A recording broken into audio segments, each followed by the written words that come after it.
Hello everyone and welcome to the 8th round of the 2023 Superlights Championship. We are here at Montreal, Circuit de Gilles Villeneuve, and after this race we will have completed half of the season. So we'll have a pretty good understanding now of where everyone sits in the championship. Today I am joined by a new commentator so this is GPVWC stalwart David Jundt. So welcome David, how are you feeling about today's race? Good evening, guys. Yeah, I'm glad to be here. Looking forward to the race. I mean, Gilles Villeneuve, always a nice track to be at.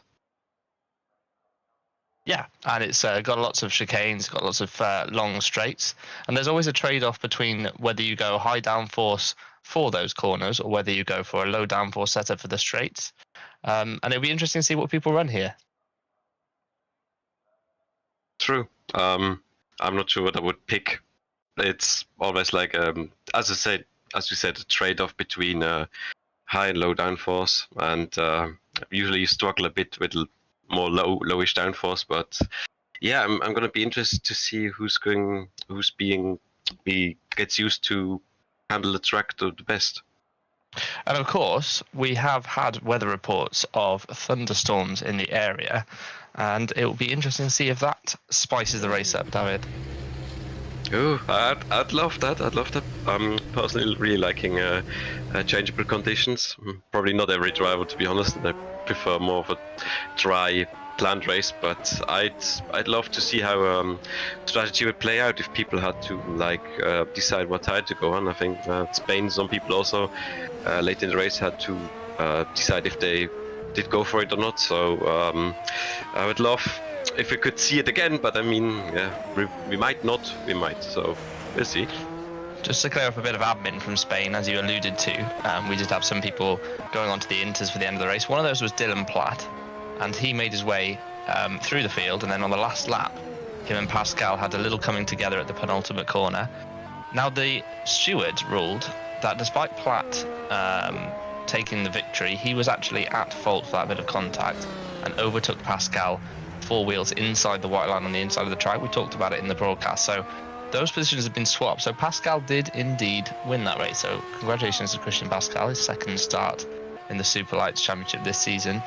And he won the race. Platt demoted to second, but otherwise positions unchanged. So here's Owen McGorgy then, starting his first flying lap. And he is topping the championship by some margin still, despite having 2 disconnections this season so far. Talk us through a lap here. We'll talk us through a few corners here, David. I mean, it's a technical first part of the lap, but here it starts getting a bit more flowing, doesn't it? Yeah, it's you gotta make a trade-off between how much curb. Oh boy, he's a bit into the barrier there. But yeah, you need to take some curb, but not too much. At least in some of the cars I know. But yeah, there's just a tiny bit between taking too much, taking too little, but then also getting the car like early turn and then in the right direction again. And then here also not too much over the curbs and avoid the anti-cuts and losing time. But he's just kind of made it there. It looks good. Yeah, one thing I'm noticing about his car is it's sort of taking a bit of time to actually bite into the corners. He's obviously got the front suspension very soft for those curbs, but particularly in the hairpin there, you can see there's a bit of a delay in the front actually biting and getting into the corner. So he's going to struggle a little bit with front wear during this race, but so far, apart from that kind of bit of a wall tap early on, it's been an okay lap. It'll be a good benchmark. Flies over the curbs in the last section of the lap, past the wall of champions, and he crosses the line to set a 13.2. So they were doing 12.8s in practice, and in fact Christian Francesconi, Dylan Platt have both beaten him, McGorgy. Here's Gobby, who is also very impressive in practice, and you can see these results on race-view.com. Go to the GPVWC server. Gobby goes pole provisionally, the first man into the 12 seconds there, David. Yeah, nice, really impressive. Also already liking how quick Platt is already out of the box again to be trying to continue where he left off. Absolutely. Here's Silver Yoffer, very good opening sector for him. He's actually purple through the opening sector for TTF.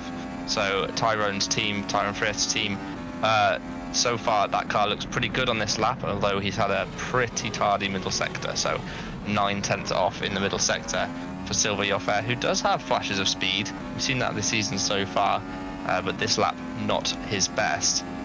Who else have we got on a hot lap at the moment? Most people are setting their first lap, as you'd expect, straight out of the box, and Yoffer is going to put this in for a banker time.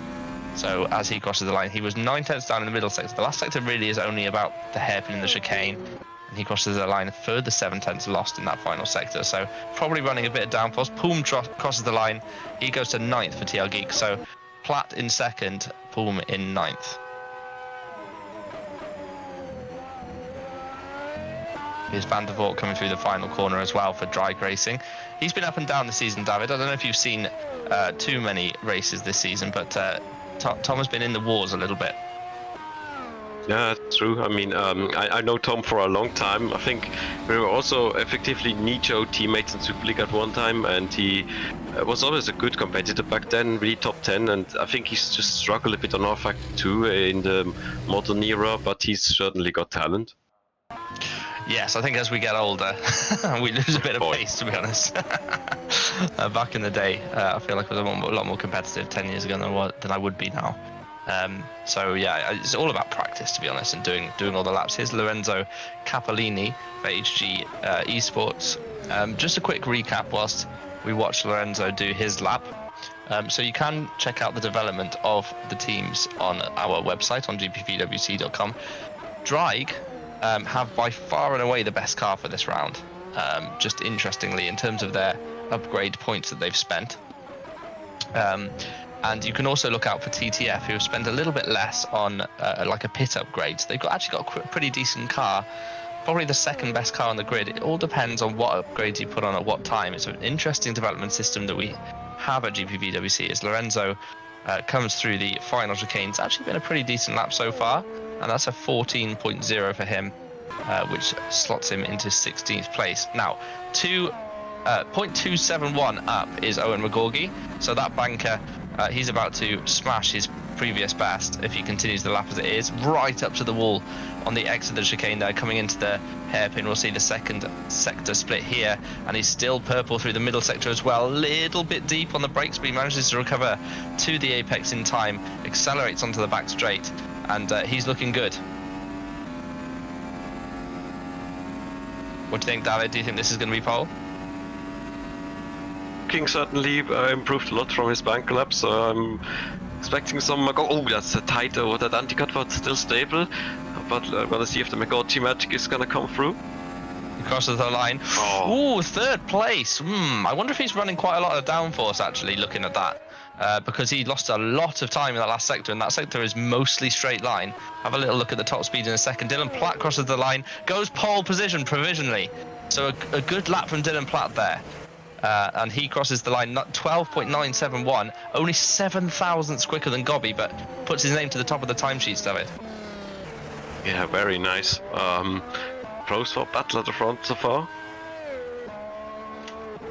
It is indeed, and we've got who we're looking at here, Michael Francesconi.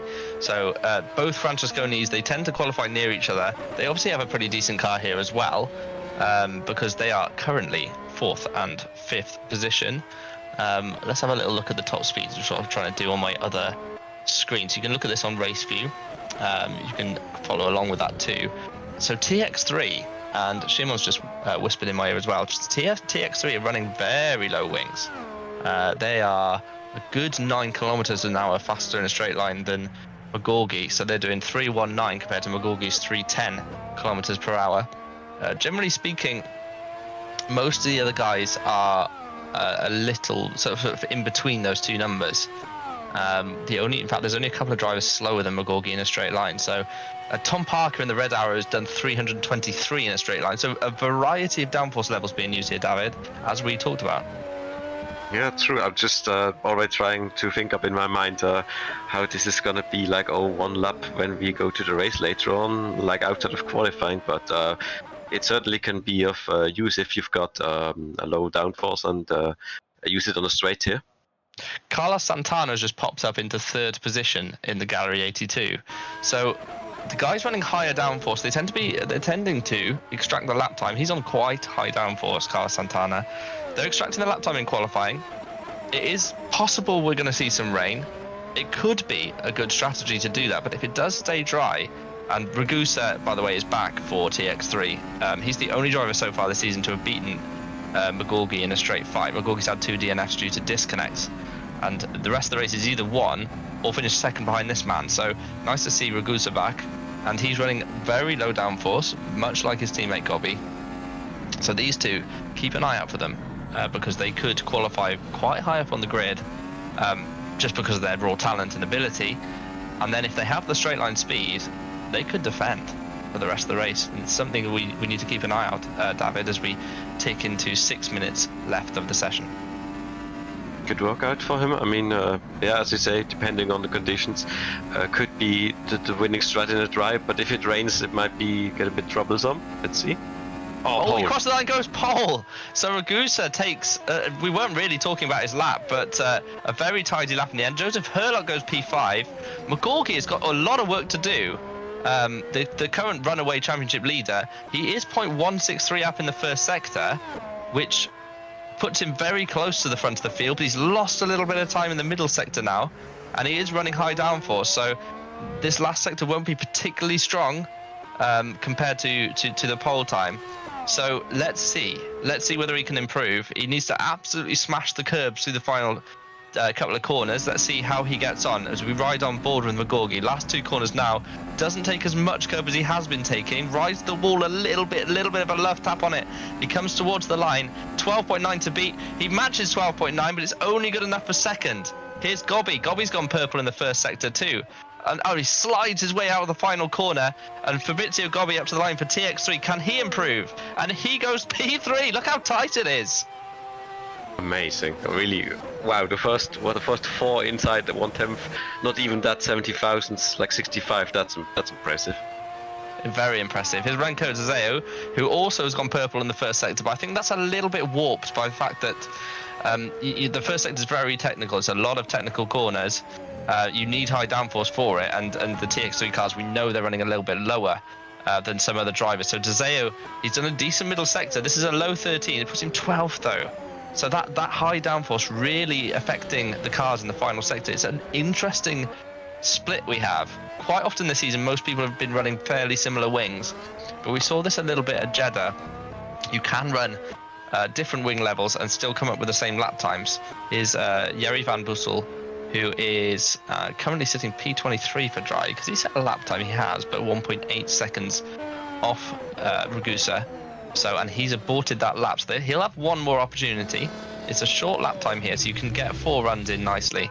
And apart from, I think pretty much everyone is either in the pit lane or on their out lap now, David. So we can have a little breather, but as of right now, who would be your pick for pole? I was thinking like Owen can still throw out some more magic and then take the pole in the dying moments with his pace. Yeah, he's been very quick this season, hasn't he? Indeed. I mean, if it hadn't been stopped by the connection issues, would have been probably even more of Owen moments, like of winning. Yeah, he has been very dominant this season. We have sadly had kind of part-time drivers in the series too. I mean, Ragusa hasn't done every round. Gobby hasn't done every round. Who else have we had? Liam Duval obviously left. Standard Liam things. He left after a few rounds.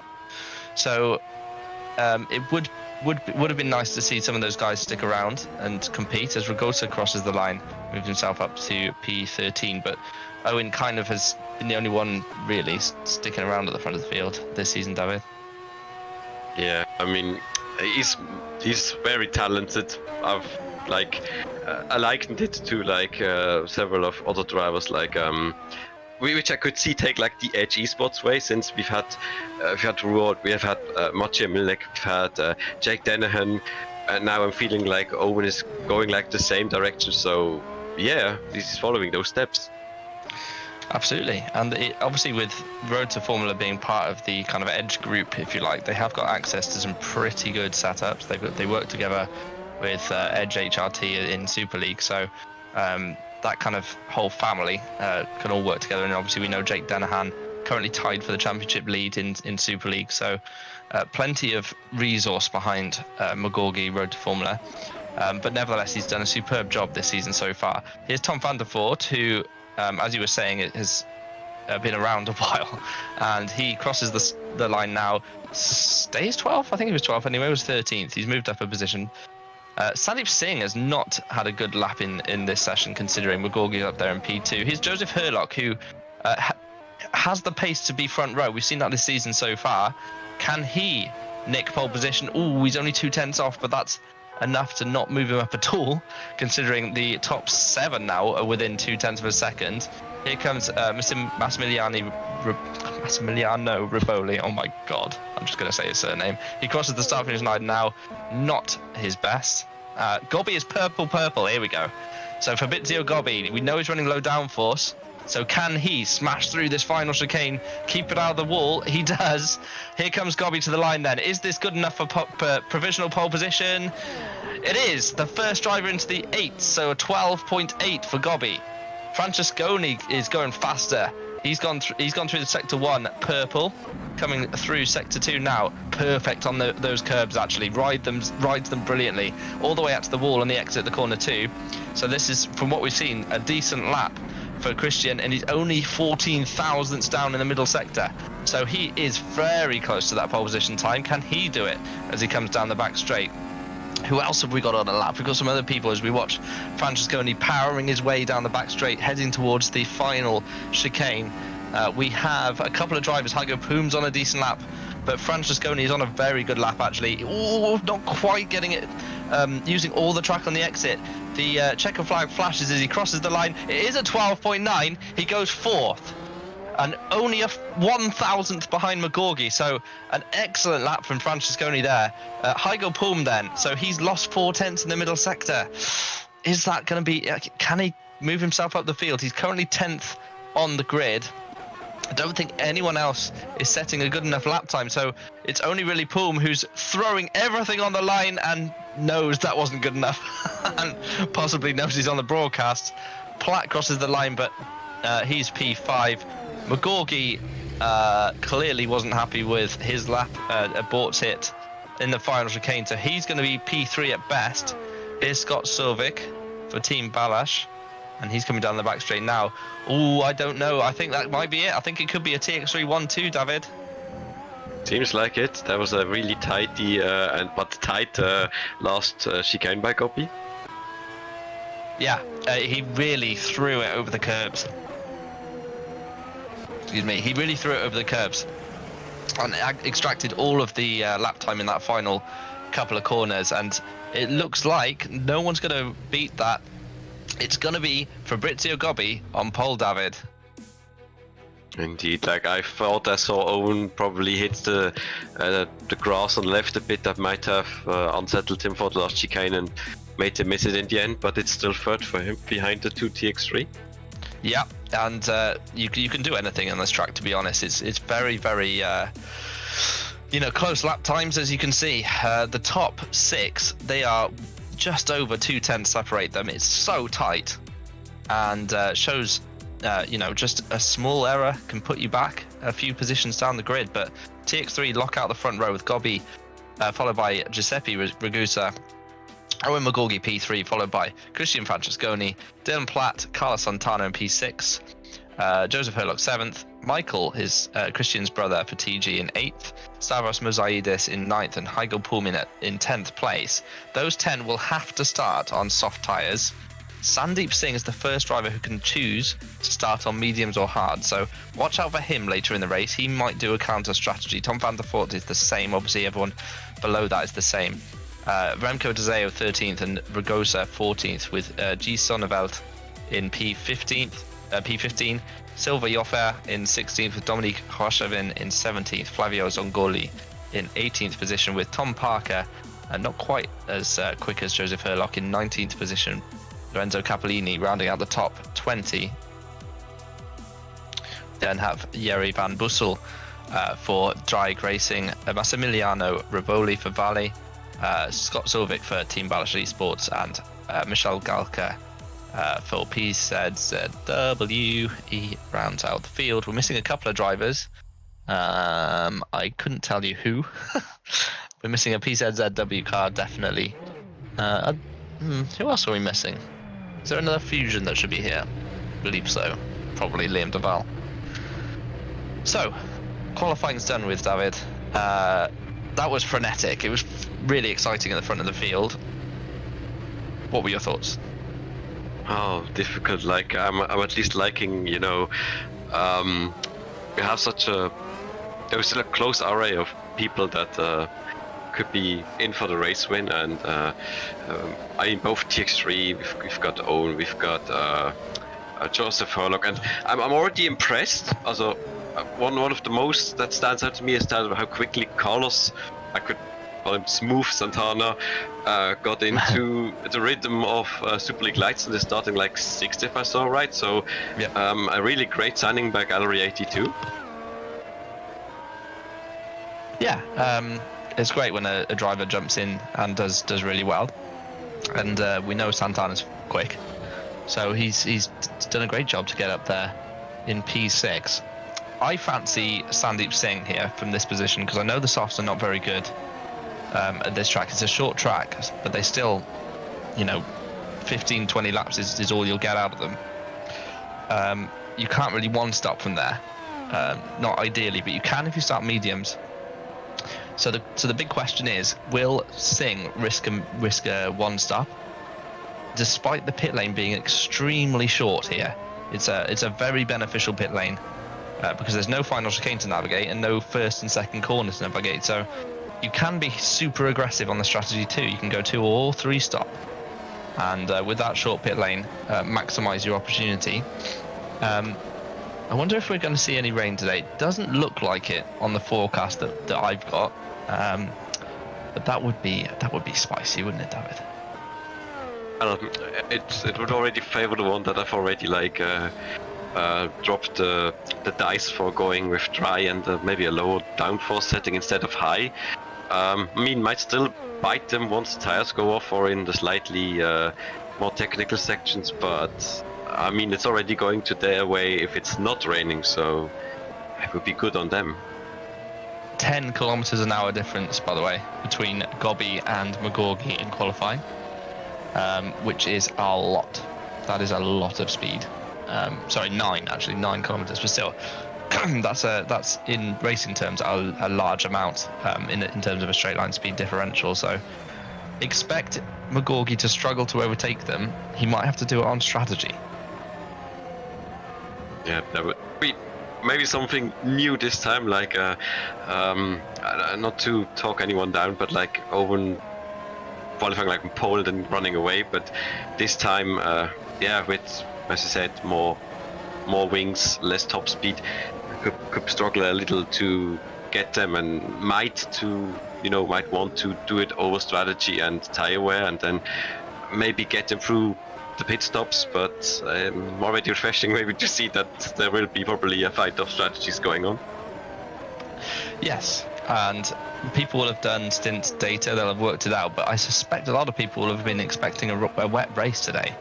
It, for all the world, looked like it was going to rain, and somehow it isn't.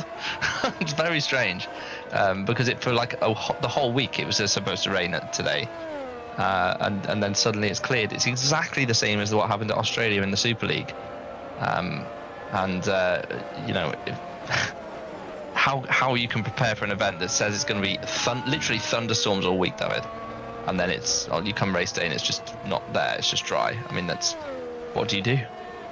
Yeah, not sure what I would say. I would probably cry and then make the rain with my tears because I was really hoping for it to come and then it's not there. So I mean, that's already the bad thing, that if you go looking for like setting out on downforce and probably testing very much with like which tire compound could then, in however amount of, I mean, wetness is coming down, but if you say thunderstorms, it's probably already wet time. But if you're then going to be forced with, struggling against the one with the low downforce and having tested on dry smooth, then it's going to be difficult, of course, since you're not being as much on speed, since you expected a slower, performance of the whole event. So that could be in for a struggle there.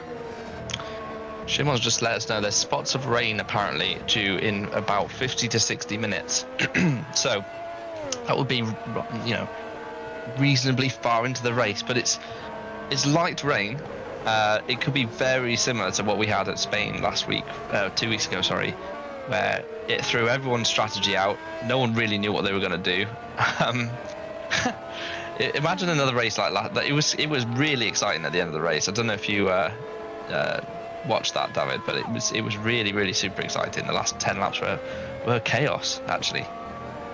I think I did catch it in the comments, and I saw the last few moments. I was thinking, but if the rain, initially it didn't seem like he did gain enough per lap, but then the terrain still was there. It got a bit harder, and then it started a crossover point where suddenly it was several seconds, and the chance was there to grab it. And I mean, he improved, but I'm not really sure if Dylan is really liking those news, and if he should be hopeful or rather not have the rain come.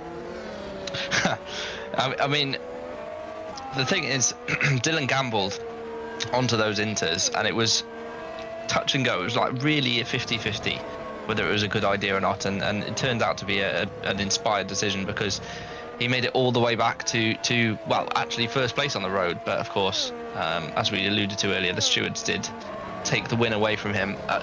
It was one of those. It was right on the edge between the two drivers as they entered the last couple of corners, and of course they were going to fight for every little part of the racetrack, and Platt did technically overtake all four wheels inside the white line, so probably deserved the penalty. But it's so tight, and you can't make like good decisions on final lap racing. Really, it's so harsh on, especially when it's such a tight call. It's so harsh on the drivers. You know, they're going to be disappointed either way it goes. Yeah, that's true. I mean, neither on like if I wanted or him wanting rain or not, trying to be devil's advocate, but yeah, I wouldn't have wanted to be in the shoes of the steward, because I've also seen it and watched it and thought like it could be such a tight 50-50 debate on whether, you know, the tire difference, of course, the grip level, and you know, maybe the slight tap before the turn, so he would have, you know, like closed down the inside. But it's so difficult to say. I just had like something of a 50-50 myself at this track, and it's that's just as much it could go both ways, since both people kind of would have a point about, you know, the incident. So it's really a difficult one about that one to say. And in our Discord, there have been some vocal opinions being discussed, and it's healthy actually. I quite like it when we have people giving their opinions and discussing it in the forum, as long as it's kind of fairly sensible and not too aggressive. I don't mind it so much. It gets people talking about the racing, and even if the opinions are wrong, it's fine. You can voice it. It's no drama. Yeah. But yeah, it's not easy for the DC. It really isn't. So yeah. But we're coming towards the end of warm up now. We should focus back on this round, David. And I always ask this question: who's going to win? Now it's difficult, you know. This time it looks really open, but of course that's a good thing for us and spectators. So it's we don't know. Well, I'm probably gonna say sorry, Owen. I'm probably guessing. I'm going with Gopi, and he's making that strategy work, and you know, uses the superior top speed on a straight, maybe gets away from DRS train to break it, maybe, but thinking it should be enough. He can control it in the technical turns and run away with the victory in the end, I guess. Fair enough. So give me your top three then. Let's say Gopi. Well, Owen probably still second, probably trying to keep third place at bay, and I'm guessing Ragusa might make it 2 on the podium for TX3. Okay, fine. I'm comfortable with that. I'm going to throw Singh in the mix here, because he's starting P11. He's got a very open strategy for him. I can see him starting on medium tyres, or even hards, going long, and then by the time he pits, hopefully his race pace is decent. He's got decent tyre wear. The pit lane's so short, he may be able to make some inroads into the leading three. So I'm going to throw him into the mix. I'm going to say he might get P3. I still can't look past McGorgy for the win, considering how good he's been this season. But he has been a bit off here. His car's not like right at the top of the field now. So yeah, I'll still go McGorgy P1. And I think I'm going to go Ragusa P2. Ooh. And I think I'll go Sandeep Singh P3 with that counter strategy. And only because Ragusa's the only driver to beat McGorgy this season. And in that race, Gobby could have won that race, but he pitted the same lap as his teammate. So whether Gobby's, you know, got all the brain power, if he has, then hopefully he does good strategy today, but he certainly ruined his race at Bahrain, so we'll see. It's a long race, not as long as Super League in 2 days time, but it is a long race. 58 laps around the Circuit de Gilles Villeneuve. It's going to be over an hour today. Stick with us. It's going to be fun.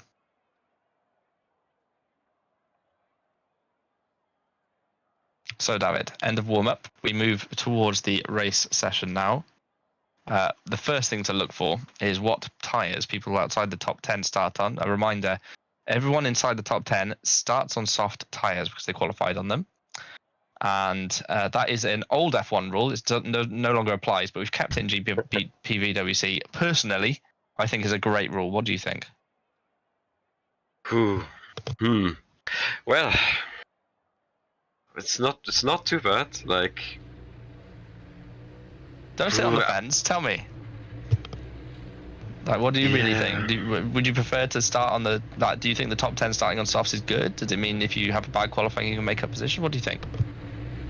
Yeah, no, I mean, there should probably be a reason. Like, the soft runners probably just have to keep them on, and the others can rule top 10. That's why you put Sandeep in the mix. So that's why it's interesting from his point of view what he could do. So. Yeah, no, I'm not against the rule, so it still spices things up. Good. That's what I think. I think it does spice things up a little bit, and I think some of the other series that are virtual series that sort of follow F1 style cars and don't allow this rule. You never see the softs being used in race trim, and I think it's a shame. It means that everyone kind of does the same strategy, and it's all about who's got the quickest car, and it tends to be less spicy. This season in Superlights, we've had all sorts of tyres being used, and Robin Panzo has done a great job with those tyres.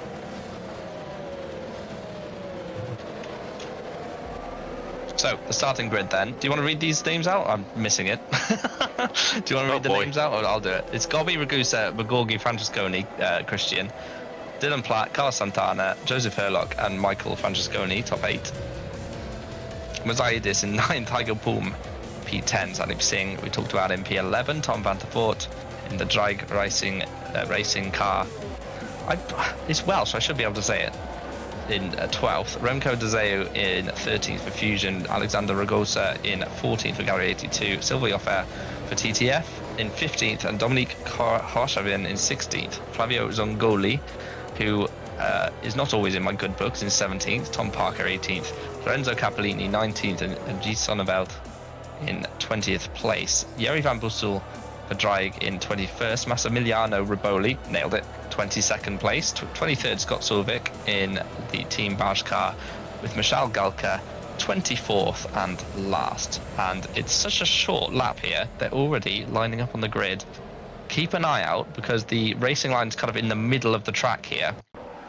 You will get a relatively even start as we see the cars lining up now between the front row.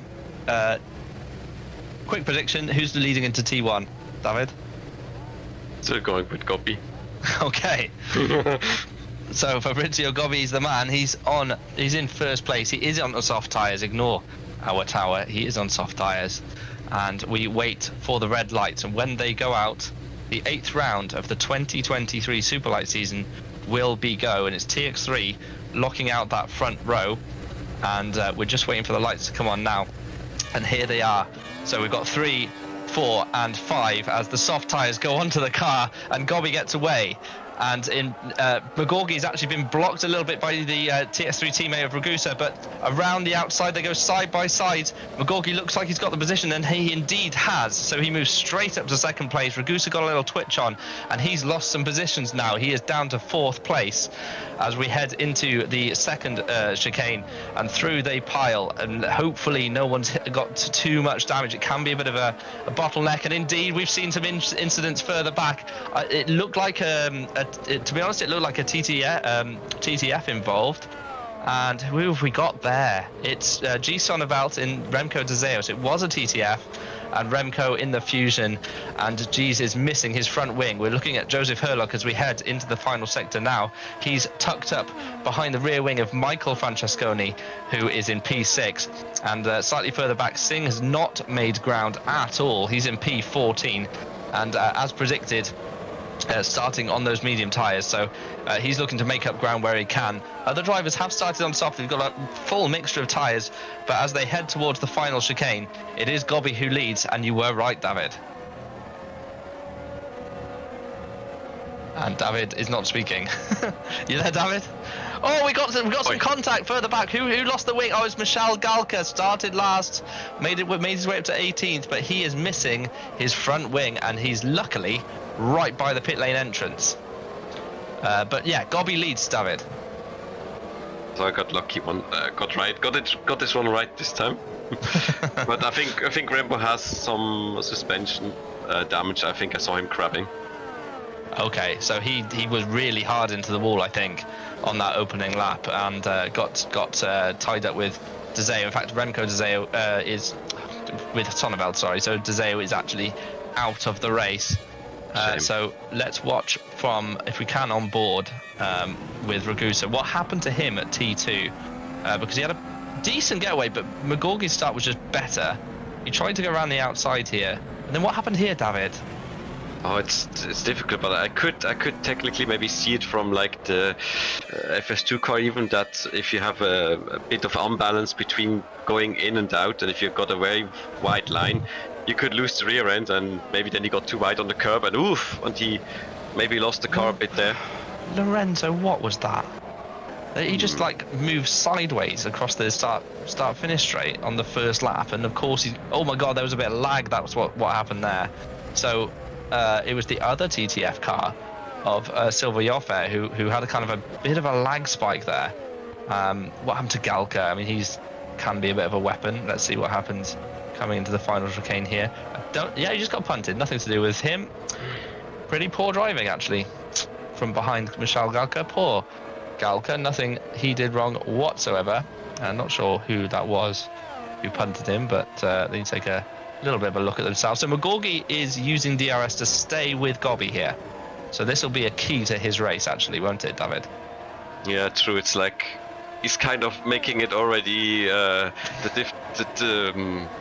opposite of what I expected. Like saying, he could pull away, but it seems like Owen is now probably biding his time, staying in the DRS range, so not getting away, I guess.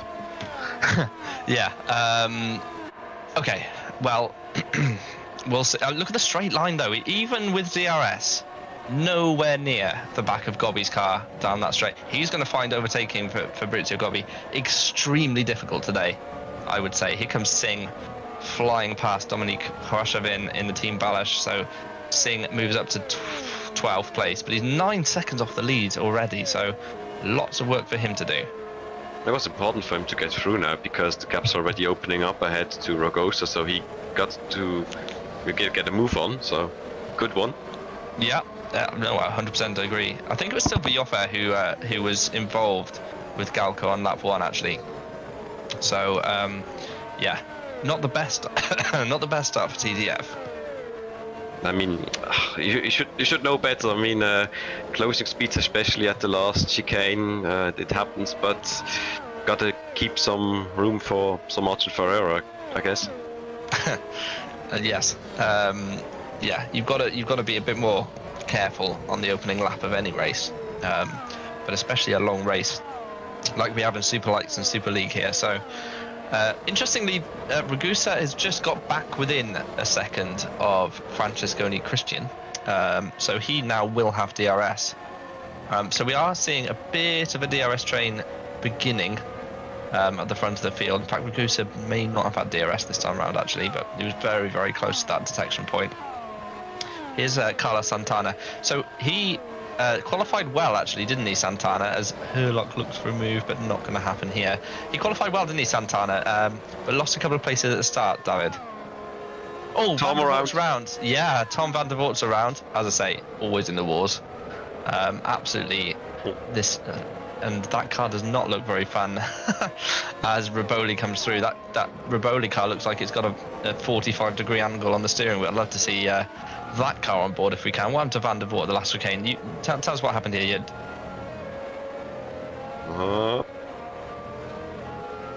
I think just too much wheel spin out of the chicane. I'm a bit surprised though. It seemed such a slow and just happening there. Yeah, okay. That was less interesting than I thought it might be. I thought it would be some side-by-side contact, but no, just too much right foot. I would have thought it would have been anti-cut, but yeah, no. No, I agree. Thought there'd be something interesting going on. Here's Herlock. So he's got DRS. Probably won't need push to pass considering the slipstream he has behind him. Oh, Michael in the wall. That's well avoided by everyone. That was nearly chaos. And Muzayidis and Poom go through. Santana as well. Yes, that was just too much anti-cut, too much sausage curb. Is that what we're saying? What happened here? I have to admit, I was holding my breath there. Well, as soon as seeing them nearly go, not three wide, but seeing him flank out, yeah, too much. And wow, Santana with a nice avoidance work there.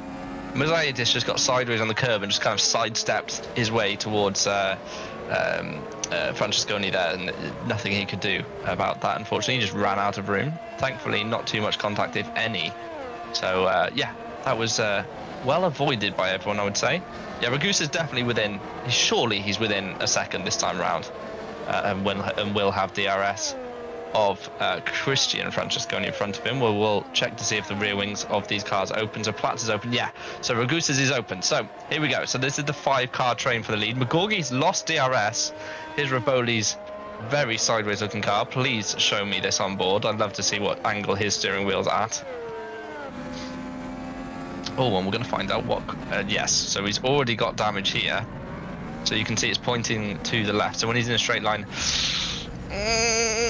Yeah, okay, stays out of the wall. But if you look at Rivoli's steering angle, look, it's pointing to the left about 30 degrees. So that does not look like a fun car to drive. In fact, it's pulling to the right as well. So yeah, he's going to have a very long race. Oh, who's that? Ragusa's round. What happened to Ragusa? Can he get it out the wall? What's going on here? Is he just waiting for traffic? Oh, Giuseppe's out. Oh boy. He's out. Well, there goes my prediction. Hope no lag or something. Well, it is a tricky chicane to exit from. What happens here? Oh. By himself? Oh, Giuseppe. He does a great job. He does a great job to get off the line. So middle. I think that unsettled his car. Yeah. Oh, no. I just had to come off the throttle though. He tried to keep the momentum going. That's the racer in him. Right into Scott, into turn 1. Well, he's by a drag. Which drag would that? Okay. Probably the balance thingy again that I talked about, but really, on the weight transfer. Yep. Well, there we go. That was Scott Sovic showing us what he can do. Here's Ragosa, look, and Sandeep Singh. So Singh is P10 now, making his way through the field. He's the top runner not on softs now. So he's the first driver on mediums. So he's finally got back to roughly where he started. And of course, we lost Ragusa. So this kind of... Oh, it's Zongoli, who usually, to be honest, is... dangerous. But better than going one lap around, I guess. Not sure that's within the pit lane entry rules, lads. Let's see what happens here then. I have an idea as to what happens here, to be honest, if please, Flavio's involved. That's terrible driving, frankly. Cool, well, oh yeah, reverse into him as well, just give him a bit more damage, go on. Perfect. Let's look at some drivers near the front. It's his Carlos Santana for Gallery 82, slipstreaming his way down the back straight. He's behind Heigo Poom, actually, and he's going through on the inside into the final chicane. That's how you do an overtake into the final chicane. Superb. Almost looked like a proper overtake. Wow, Poom's coming back at him with push to pass. He's in the slipstream. I'm guessing it's on push to pass.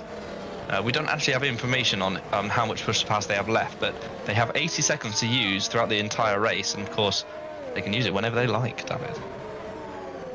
Not sure it would be kind of cheaty for us to see it, but I mean, it would probably be nice to see what kind of remainings they have. I remember some real series that can actually show you the seconds, so would be nice. Yeah, you get it in Formula E, don't you? You can see when people are using their push to pass and when they're not. the fan boost option. You can see it used to be able to in, what was it, IndyCar? They had a similar sort of thing. You could still see the push to pass when they display it. You can see IndyCar push to pass seconds. Right. So it's possible, just not currently available to us. It's fine. It is what it is. It'd be nice to know though. This is a great race that Christian Francesconi's having. Look, he's attacking Owen. So he's coming through the final chicane. He's right up there. He's still got the Fernando Alonso helmet there. And Sandeep Singh moves up to P9. So the Francesconi brothers, I believe, are their brothers, are attacking the R2F drivers, or at least in battles with them. But Singh currently is the fastest driver on the track. So his tyre's coming in nicely for him. So this is where Singh, the crossover point is then. 10 laps into the race, the mediums now are the fastest tyre on the track. Singh obviously is 13 seconds back of the lead, so he's got a lot of work to do, but he certainly can make that time up, especially as the next 5 laps or so, the softs will be worse for the next 5 laps or so. So keep an eye on Sandeep Singh. I really mean that. He's definitely in with a shout here today.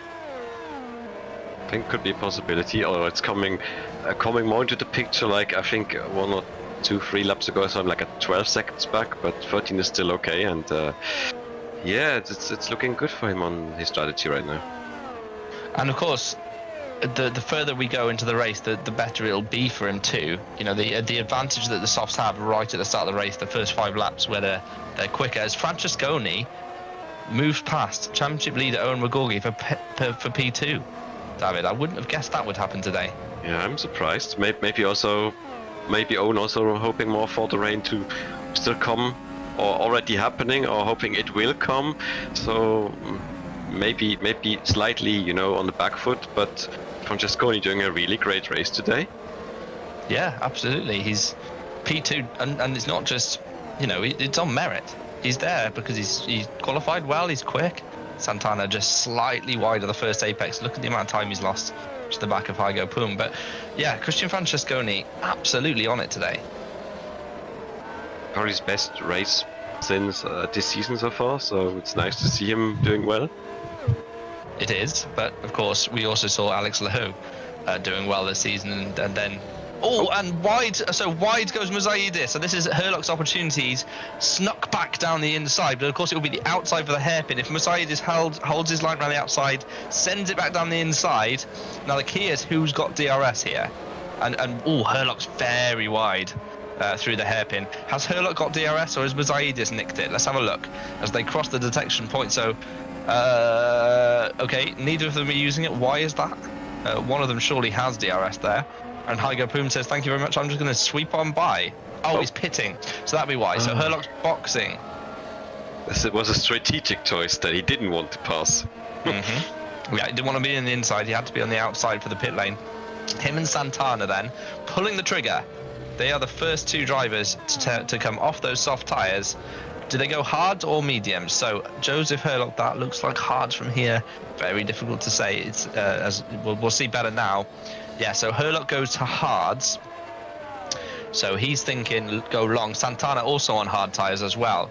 So now the key is, can they get out and overtake perhaps a couple of drivers ahead of them who are on old softs by setting fast sector times? This will potentially cause a lot of the grid to box, as Singh now fancies his opportunity. Down the inside he goes on Hygo Pum, and he moves himself up into 6th place. Singh's still very quick. If it was a little bit off the pace that last lap, presumably a little bit in traffic. Gobby, and Van Boesel's round.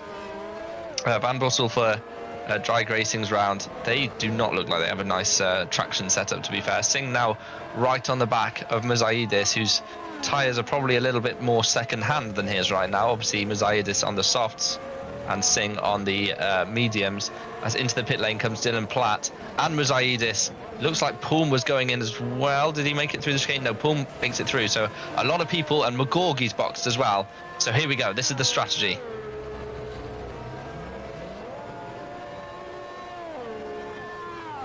Can he get out in front, David? That's the big key. Can Gobby? 1 lap. Yeah, can Gobby box next lap and stay in front of of McGorgy, or is McGorgy going to jump him as these two go side by side out the pit lane as well? So Poom and Mozaidis, they came in side by side. They're going out side by side. Sweep around the outside goes Poom. They're still side by side. Oh, this is going to be fun as they go into the chicane. Poom has to give this up probably. He's going to try and go around the outside. What brilliant driving by these guys so far. Keeps out of the wall. Mozaidis. Oh, there's no room there. Had to back out. But Poom holds on. That was important for Hygo Poom as he exited the pit lane there, David. It was. I think he also kind of got him into driving over the white line, possibly. 2 for 1. Yeah, it was very close. I wouldn't like to call that from here. I did see that. Here's Gobby coming in. He's had a quite clean run. Francesconi stays out. Yeah, Francesconi stays out. Who are we watching here? This is Ragosa, and so behind Ragosa is Singh. So these two, and Ragosa is on medium. So Ragosa's actually overtaken Sandeep Singh. So his tyre wear's clearly a little bit better than Singh's. And we have Gobby now exiting the pit lane. So where is McGorgy? McGorgy is absolutely nowhere.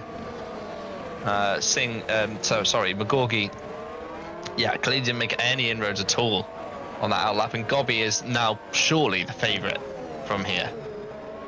Yeah, Gobby just behind the battling pair for Gross and Singh, but Owen has all the traffic ahead of him, and Gobby had already had like, what, 3-4 seconds before the stop, so it was a nice caution not to over push coming in. Oh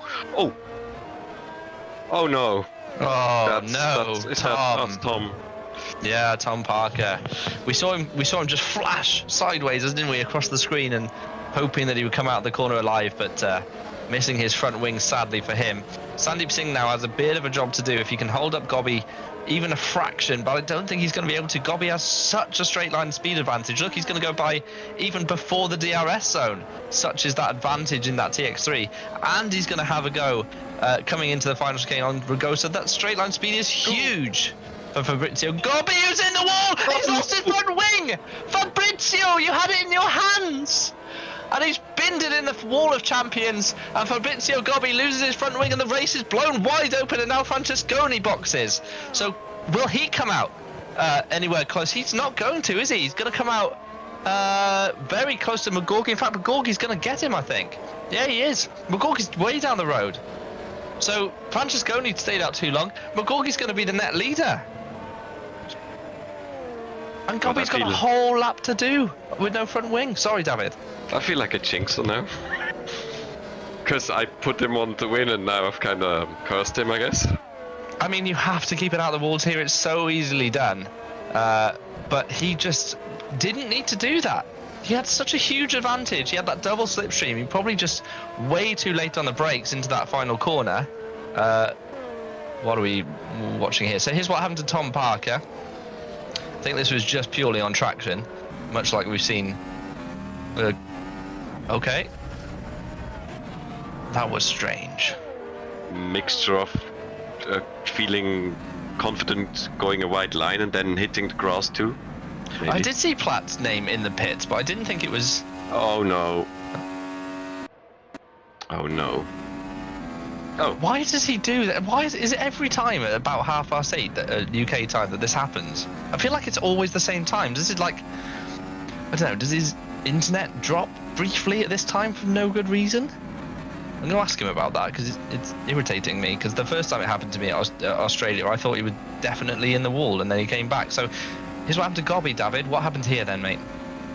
Oh, it's so difficult. I can see, I mean, what he was trying. He wanted to immediately pass and then probably didn't expect that Rogosa would pit, but he wanted to get him before the chicane, even though I could have said if Rogosa didn't pit, he could have waited and gotten him on the start finish straight, but you know, racer's mind again.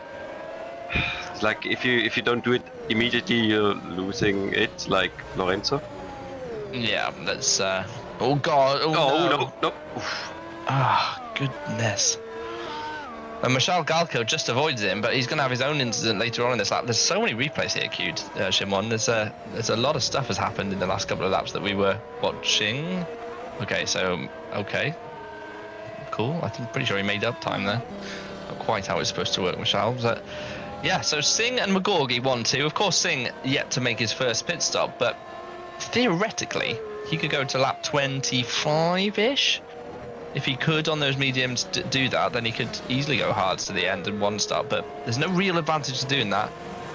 And yeah, so, well, there we go. I mean, that's the end of Gobby and Ragusa's kind of, you know, attack on Magorgi this race. It was front row lockout for TX3. And now Ragusa's out of the race of his own accord. And Gobby is repairing probably every part of that car. Well, I'm feeling kind of jinxed, both of them on the podium, but I've kind of I get Canada 08 feelings, because Sandeep himself would have to, you know, keep Owen from overtaking him if he wanted to, but no, he's letting him go, I guess. Yeah, there are different strategies. It's yeah, nothing really to fight there. But the thing is with Gobby, right, is that when he turned into that final chicane, he was probably a car and a half further right than he normally is, and I feel like he still took the same amount of speed through, and then just obviously then ran out of road and just jumped over the anti-cut. It was just poor judgment from what is a very quick driver, does a lot of sim racing, and just a rookie mistake to just throw it away like that. And he's now down in 17th place, probably still has some damage, and he's got all that work to do.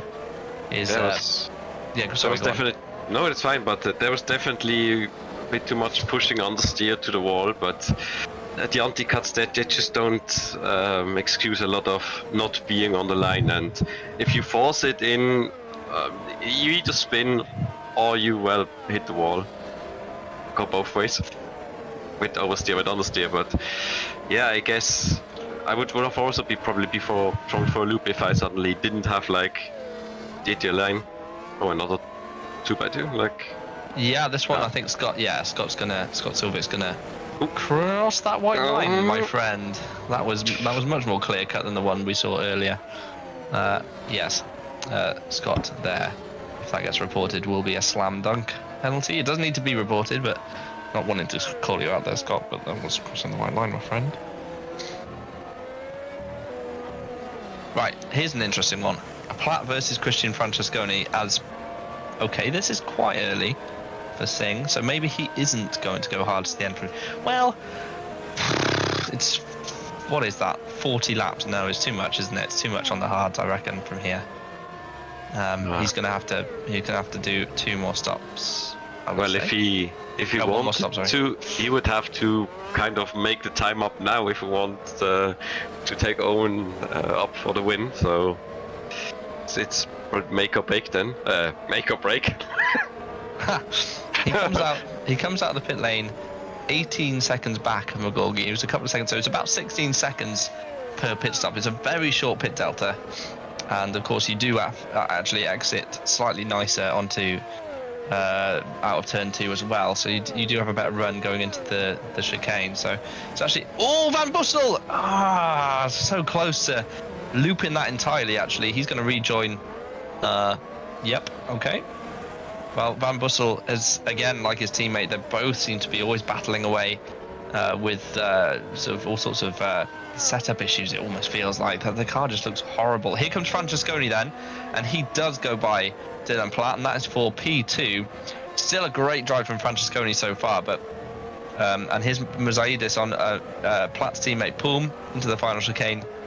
That's how you do the final chicane, and Mosaidis moves up to P6. So yes, not a great lap for the TR Geeks Energy cars. Mosaidis, though, decides he doesn't like the apex of turn 1.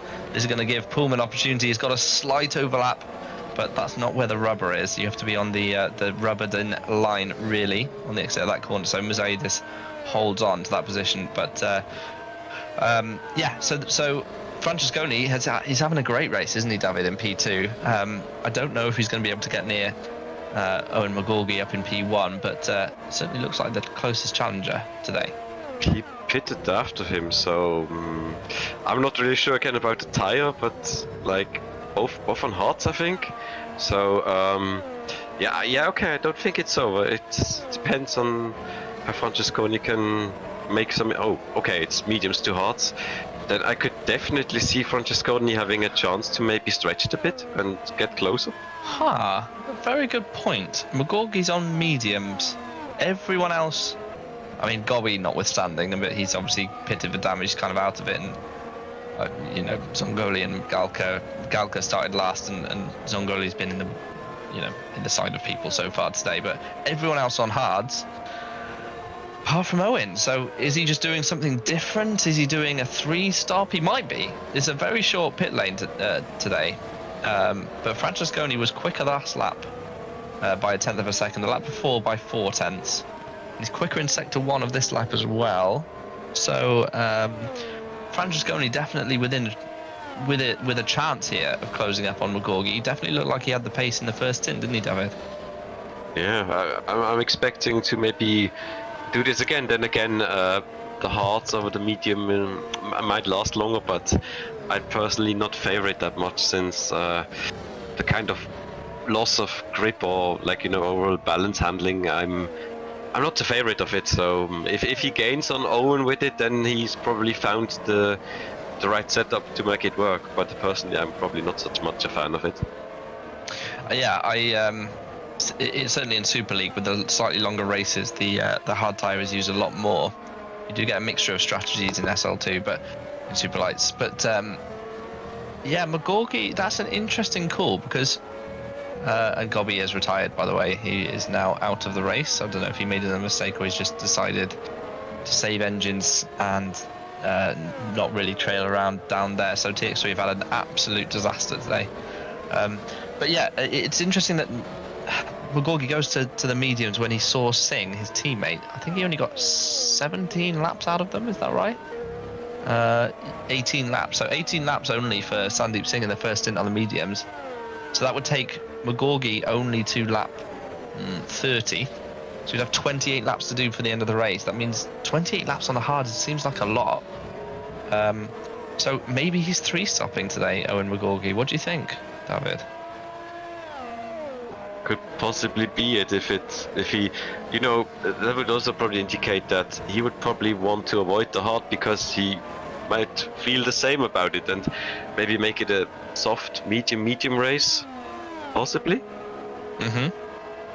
Yeah. Meanwhile, back here I see, the rest on hards, and it seems like Dylan is catching up, so he's feeling maybe better on the hard compound than even Francesconi, because he's gained quite a bit over the last few laps. Yes, but is that because McGorgy's taking it easy on those tyres, or is it because? But yeah, well, you're right though. He's 2 tenths faster on the last lap. Is Francesconi over McGorgy, and he's just dipping around in. Who's he lapping there? Is that Rivoli? Yeah, it is.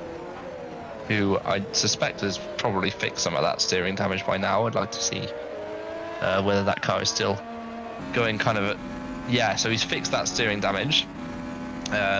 Definitely worth doing. It looked awful to drive for Riboli, and we know he's a decent driver from his FS2 exploits this season and last. His Platt and Francesconi, they would do very well not to battle here. Very, very well. That's the only. They've not really got any kind of competition from behind right now. Herlock's 3 seconds back.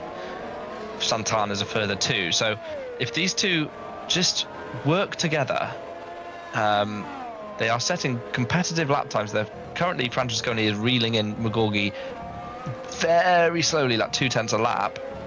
That's what they need to do, I think. Just stay in these positions, pull each other along, maybe swap halfway through the stint. That's their only opportunity. What do you think, David? It certainly seems to me so when I'm looking at Platt, not really looking like he's looking for a move, which, yeah, I think he would be doing the right thing, so that both still have a chance to maybe get back on Owen later on. And on Riboli, I'd say he's really making the right decision to repair it, since with this car being that fast on the direction changes, you really need a straight wheel. Otherwise, you can park it.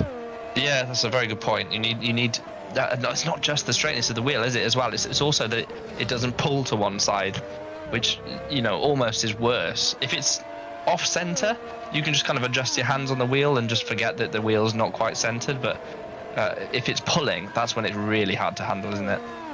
Yeah, indeed.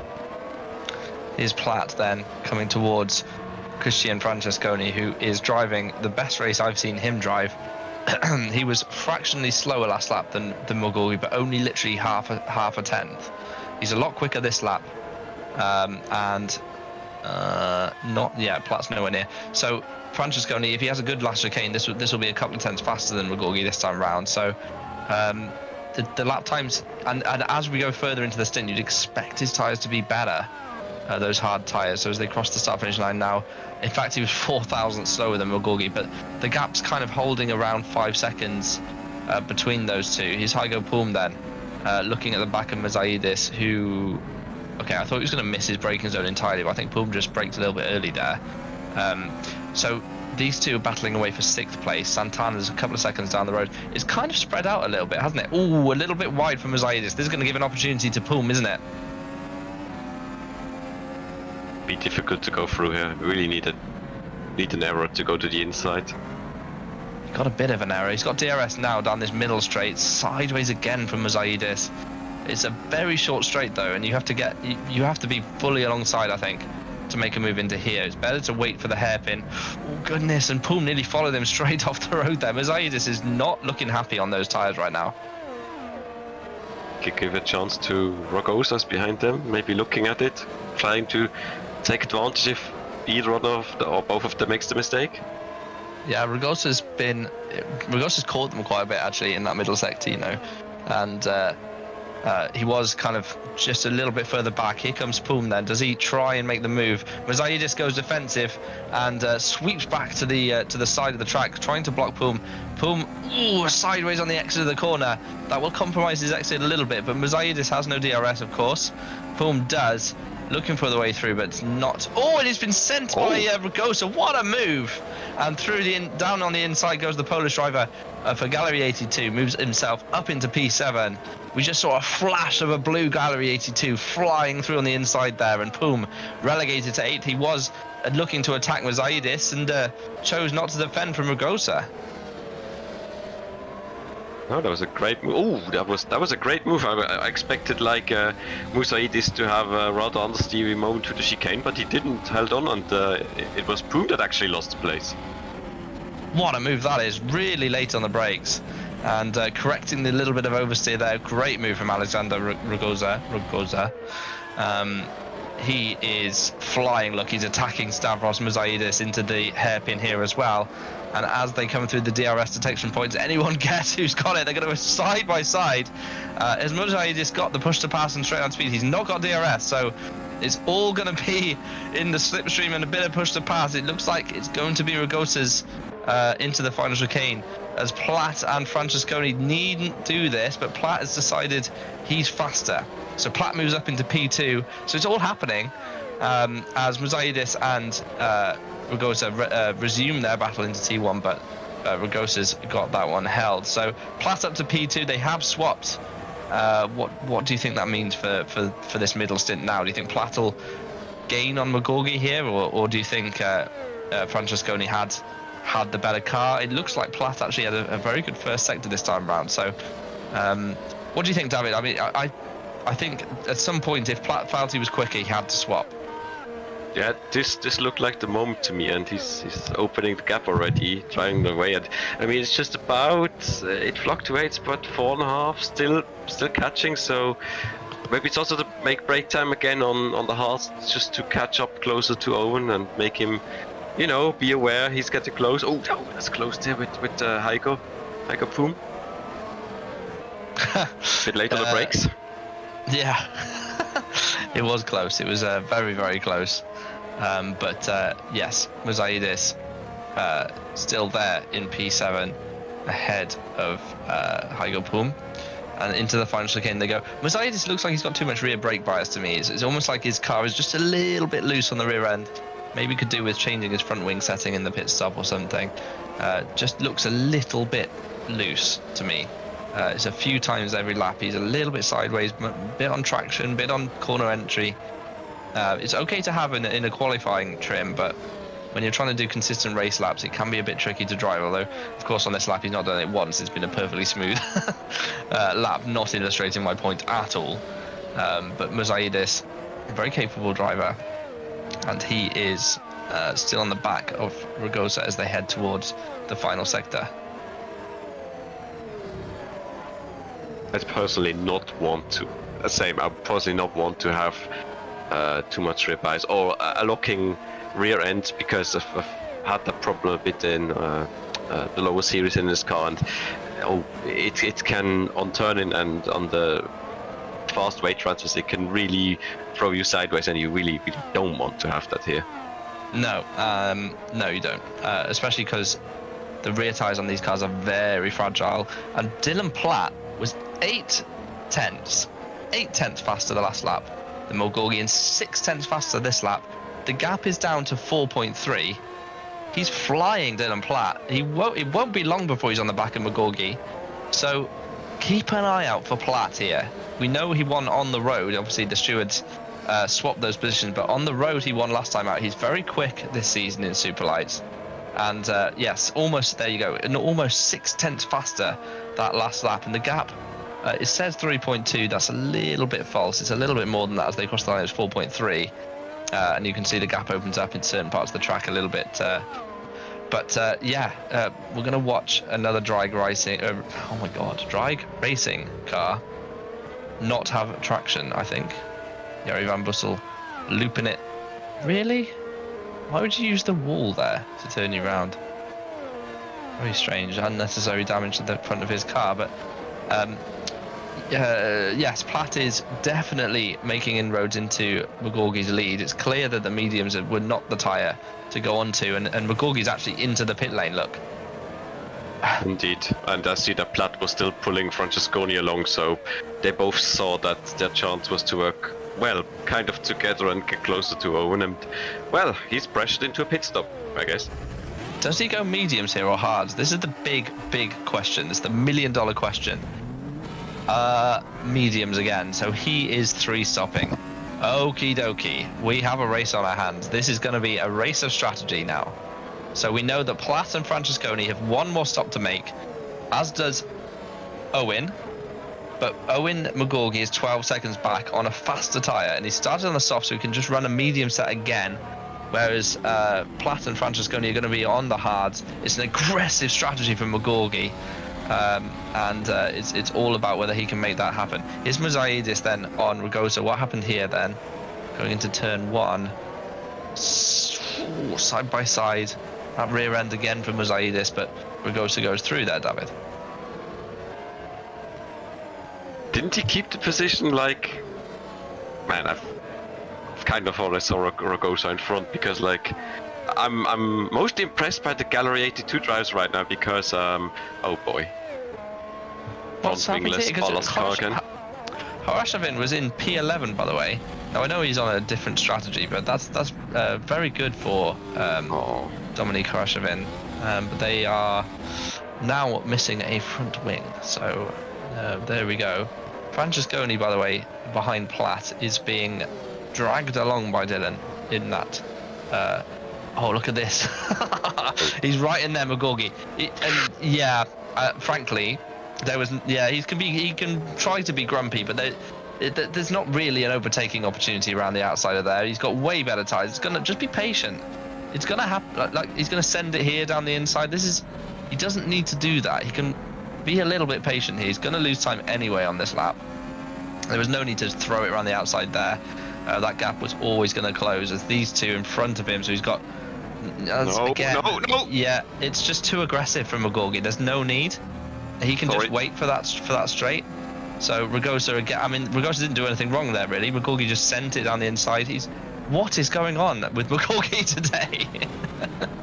That was a much more clean move, and he's got DRS, of course, on Santana. He knows for his 3-stop to work, he's going to have to be aggressive. But for me, that was a little too aggressive. I don't know what you think. Oh, Francesconi's boxed, so that's quite early to be going hard to the end of the race.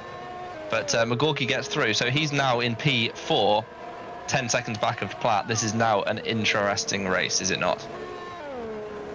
It is. I'm both between sweating buckets, just watching at him go on the warpath and take the positions back. Sorry. And the tire game at the front itself. What is Francesconi doing on softs here? Wait, what? Again, Really? Again, it's chaos. I have no idea what the strategy is going on here, but Francesconi's decided. Do I need to check my weather map? Is it coming? The rain? I don't get it. He did. I don't get it. He did 14 laps on softs and then only 17 on hards, and he's gone back to What are they doing? Good question. That is an interesting. It looked like, you know, two cars alongside each other, so nobody can pass them. But then they do. Oh my goodness! It's 3 wide. Do they all know each other's there? That's the big question. What a move down the inside goes Mercedes. They sort themselves out. Sandeep Singh's there. This could end up in chaos at the chicane. I'm calling it now. This is how many cars is that? 5 cars, all in the space of less than a second. It's going to be too wide again. Mercedes with that rear brake locking side by side. Someone's going to be in the wall. They all survive somehow. Ragosa there on the inside of Mercedes. Here comes. Is that Poom? Yes, it is. So Poom's there as well, and of course Sandeep Singh on that counter strategy is behind them as well. That was chaos into the hairpin. So what happened here? So Santana got a bit loose on the exit, and around the outside was trying to go Ragosa, but we cut to them here, and we didn't really know. They were just randomly side by side in this chicane. Oh my goodness. Oh my goodness. Full opposite lock there for Santana, but Mercedes then threw it down the inside. I don't even know if he was trying to there, to be honest. And they were 3 wide, and they all sorted themselves out on the straight towards the final chicane. So that was certainly some interesting nail-biting stuff. And of course Mercedes again. Oh, that braking! He needs to wind it forwards, doesn't he, David? Yeah, that was nearly locking just straight into the side, but he kind of straightened him out. That's the thing. Like, they just aligned each other through the chicane. And it carried on as well. Whilst we were watching that replay, it carried on. Look, down into the chicane again. No. What's happened? Oh no! Boy. Oh dear. Is that Francesconi on his soft? Yeah, it is. Yeah. So I'm afraid that's the end of Francesconi's interest in the lead of this race. He still could have a good result from here, but what is that? No, not a cross in the braking zone. What is that from Francesconi? Honestly, he was just having a great race, a really quality race. It looked like he tried to get by him into the turn, but then misjudged the cars ahead, and then he kind of had to go somewhere, and it was too late. Yeah, he swept across in front of. What is that? Yeah, I think he attempted to not hit the not Musaidi's back end, but then there was no way to go to the right and avoid without touching Poom's car, I guess. Poom has been the unluckiest driver this season, I swear. He's done nothing wrong for a few of his instances. He got Alex Lahoud at Jeddah, and this is some of the McGorgy's overtakes on the last lap. Throwing it down the inside of Poom into the final chicane. He was very aggressive, determined to get through. So this is where he went on around the outside of T2. I honestly believe, look how far back he is from here. You know, he's trying to go around the outside at T2. You know he's got a massive tyre advantage. Is he really alongside? I mean, if I'm Mercedes, he is alongside, to be fair. But if I'm Mercedes, I'm never expecting that. Never in a million years. The gap was so big behind. I mean, of course, but left of the law, he's entitled to space. But yeah, for me, it's just be a bit more patient. You know, in the grand scheme of things, he could have put himself in a lot of trouble there. As Francesconi, Michael, now we're watching, battling away. The lead, by the way, is now only 6 points. Well, it's saying 7 seconds on the delta in the top left. At the end of the last lap, it was 8.3. But of course, McGorgy's got to overtake Platt here. He's got to catch him and overtake him. They've both got 1 stop left to make. And from here, Platt is done. So Platt's done 21 laps on those hards. So he's probably due in the end of the next lap, I would say. whereas McGorgy's got another 10 laps to do on these tyres, and then he can choose whatever tyre he wants to go to the end of the race. Here's Christian Francesconi on those softs, battling with Sandeep Singh. Okay, well, I'm going to ask you the question again here, David, as we just wait to see if this battle is finished. Yes, it is.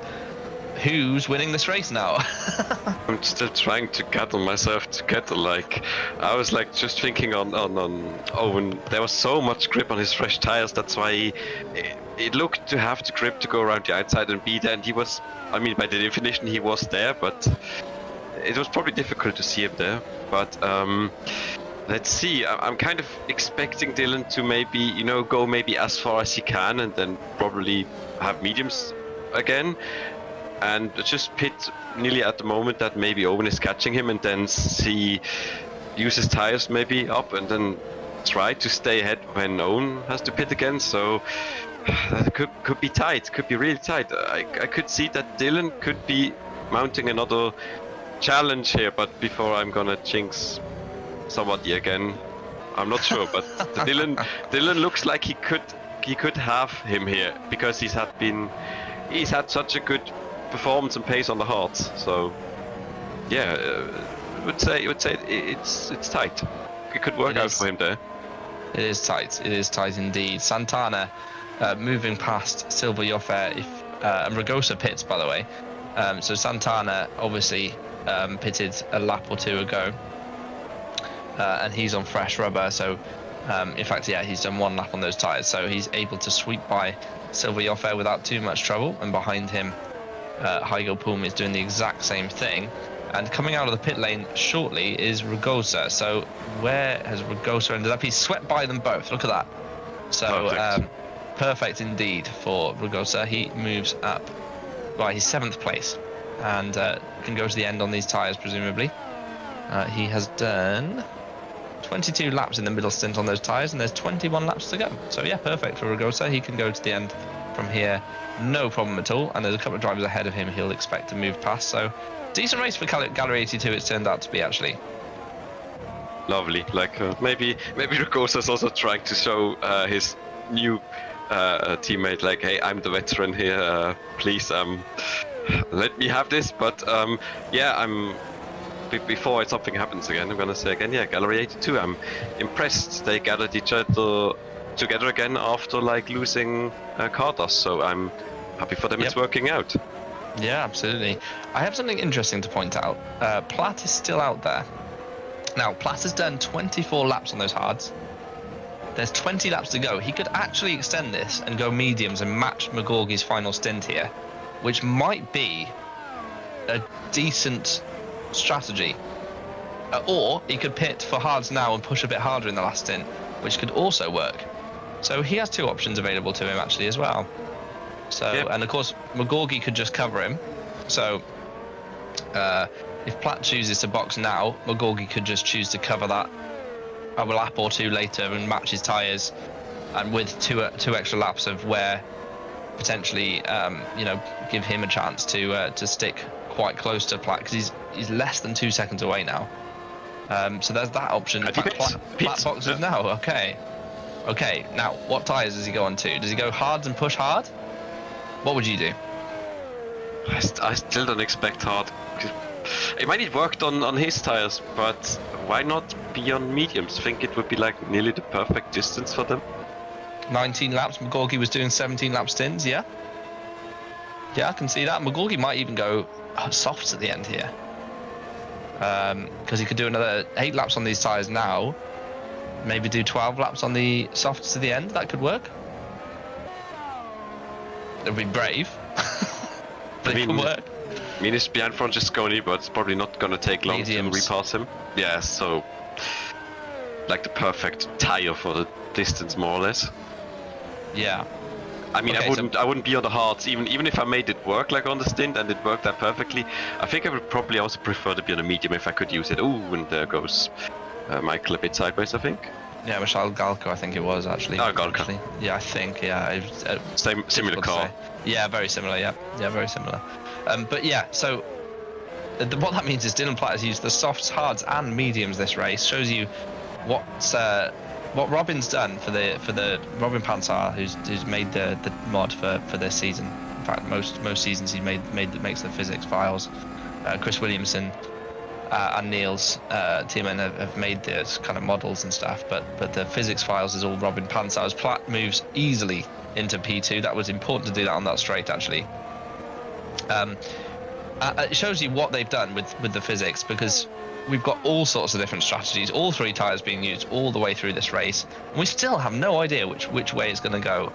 You can pretty much pick any tire you like and still have a very similar race style. It's exactly what we want for this kind of racing, because it can be very repetitive if everyone's on the same strategy. Nobody changes position, nobody's in random positions. We've got McGorgy on a 3-stop, we've got Platt doing a 2-stop. It's just so difficult to know what's going to happen.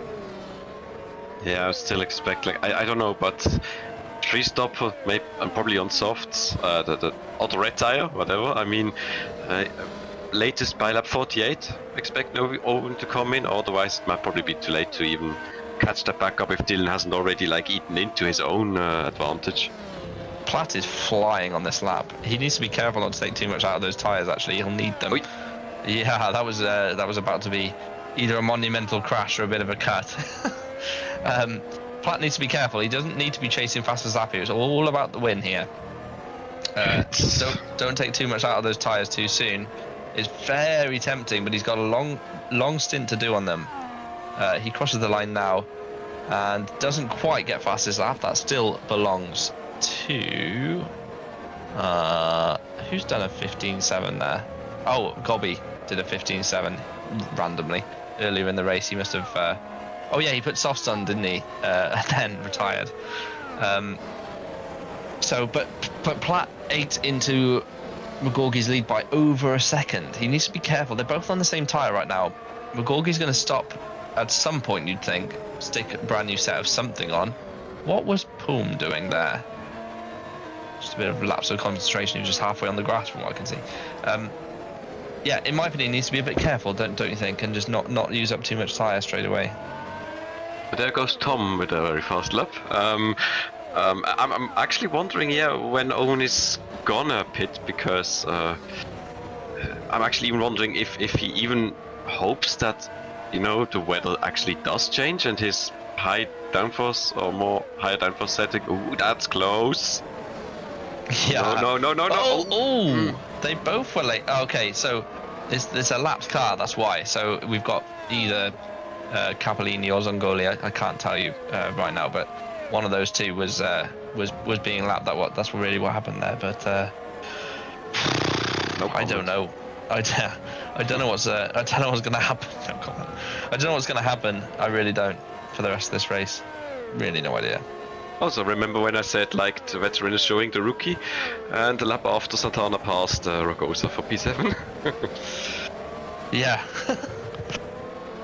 Yeah, but maybe it's also kind of like Santana feels better on his tires, and Rogosa is now kind of, you know, he gets still pulled along in the DRS, and even if Heiko does, he can't attack Carlos then, who's maybe a bit quicker, that's why. But he's pulling his teammate, and that's why he can't pass Rogosa, so they're doing probably the best they can right now.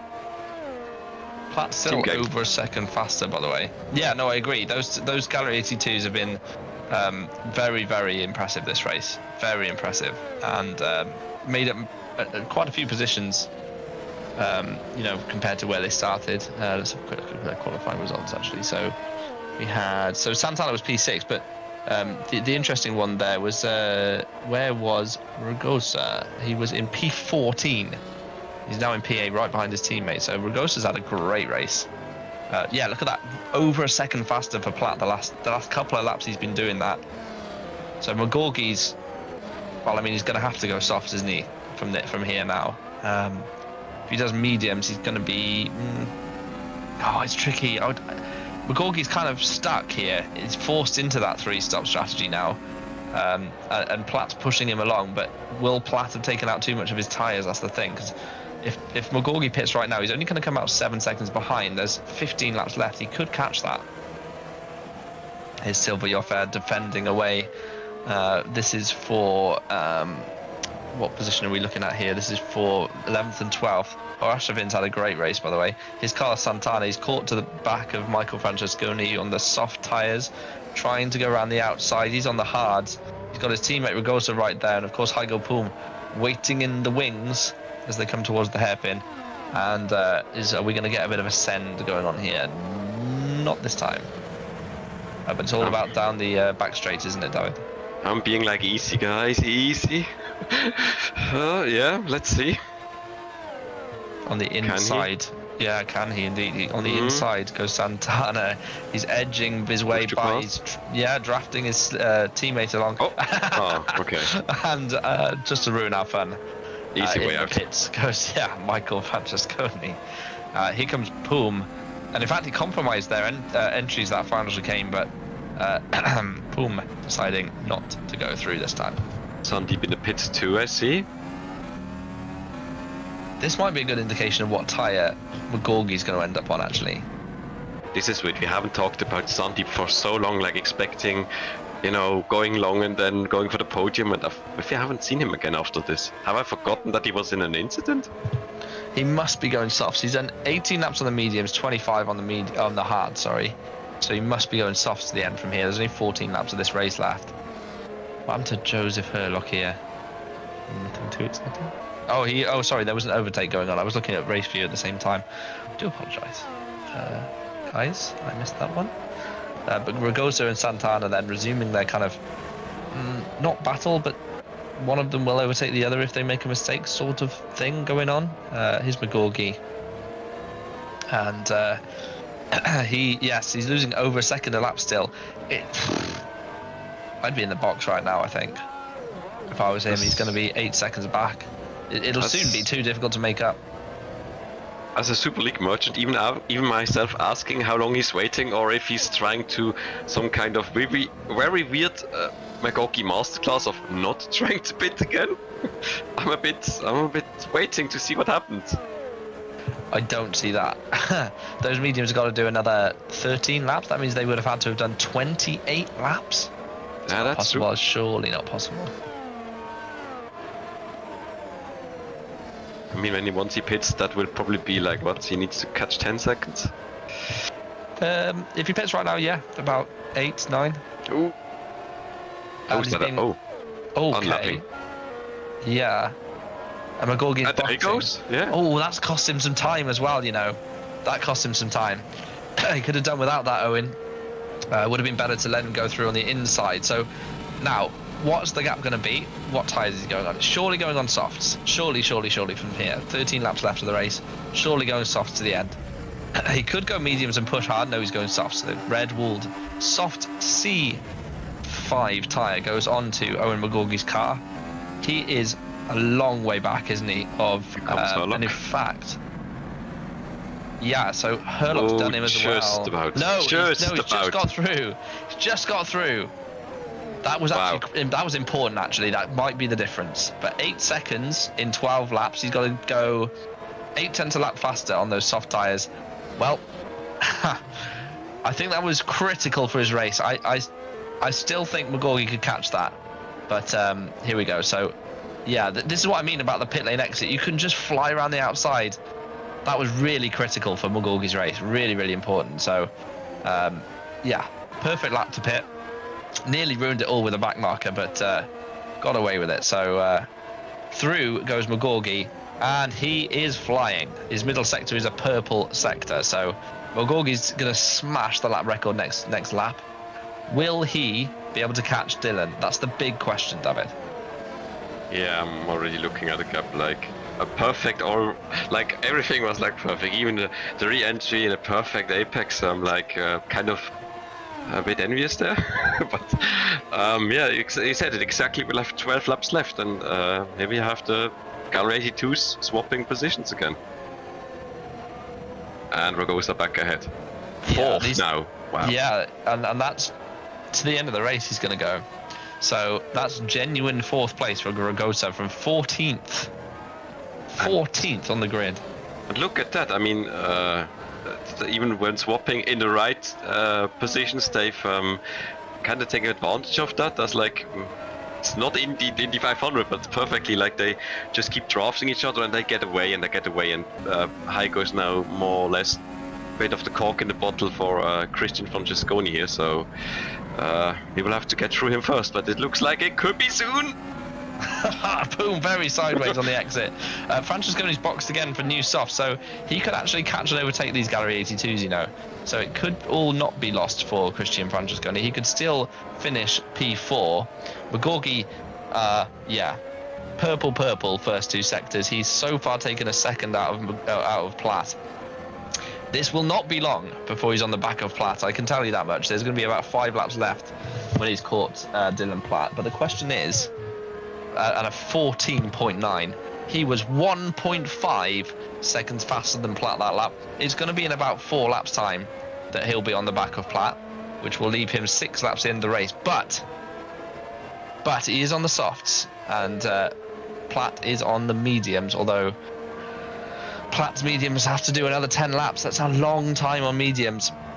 It almost might be worth Platt boxing for soft, which sounds crazy, but I think Magorgi's going to get him anyway. If he boxes for softs, he's only got 6 seconds to make up on Herlock, which he can easily do. Herlock's on old hards. I think Platt boxes now for softs. Might be his only opportunity at even having a go at Magorgi here. Such is the massive pace advantage that Magorgi has right now. I'm in Platt's shoes. I'm not really sure if I would want to, because when I saw that Gobi having, you know, just any kind of traffic could lead to an accident and just losing a sure second place. And I mean, he's already gained a lot of places over the TX3 that have well retired, but even I would be careful if I was on this strategy, really pitting again. I mean, yeah, just one car, but I would be on the fence doing it or not. Well, this lap, I wonder if there was some push to pass used on the previous lap. This lap was well, it was still it's not as fast actually. So Magorgi's only 2.5 tenths up in the first sector. I mean, still loads. He's still going to catch him, but it's tailing off a little bit. See, this is the thing with the softs. They degrade so much faster, particularly the C5 degrades so fast that it's. We saw after about 8 or 9 laps, Sandeep Singh was kind of had the fastest car. I mean, Sandeep Singh's been nowhere compared to Ragosa, by the way. He started 3 positions behind him. Singh's not had a good race by his standards.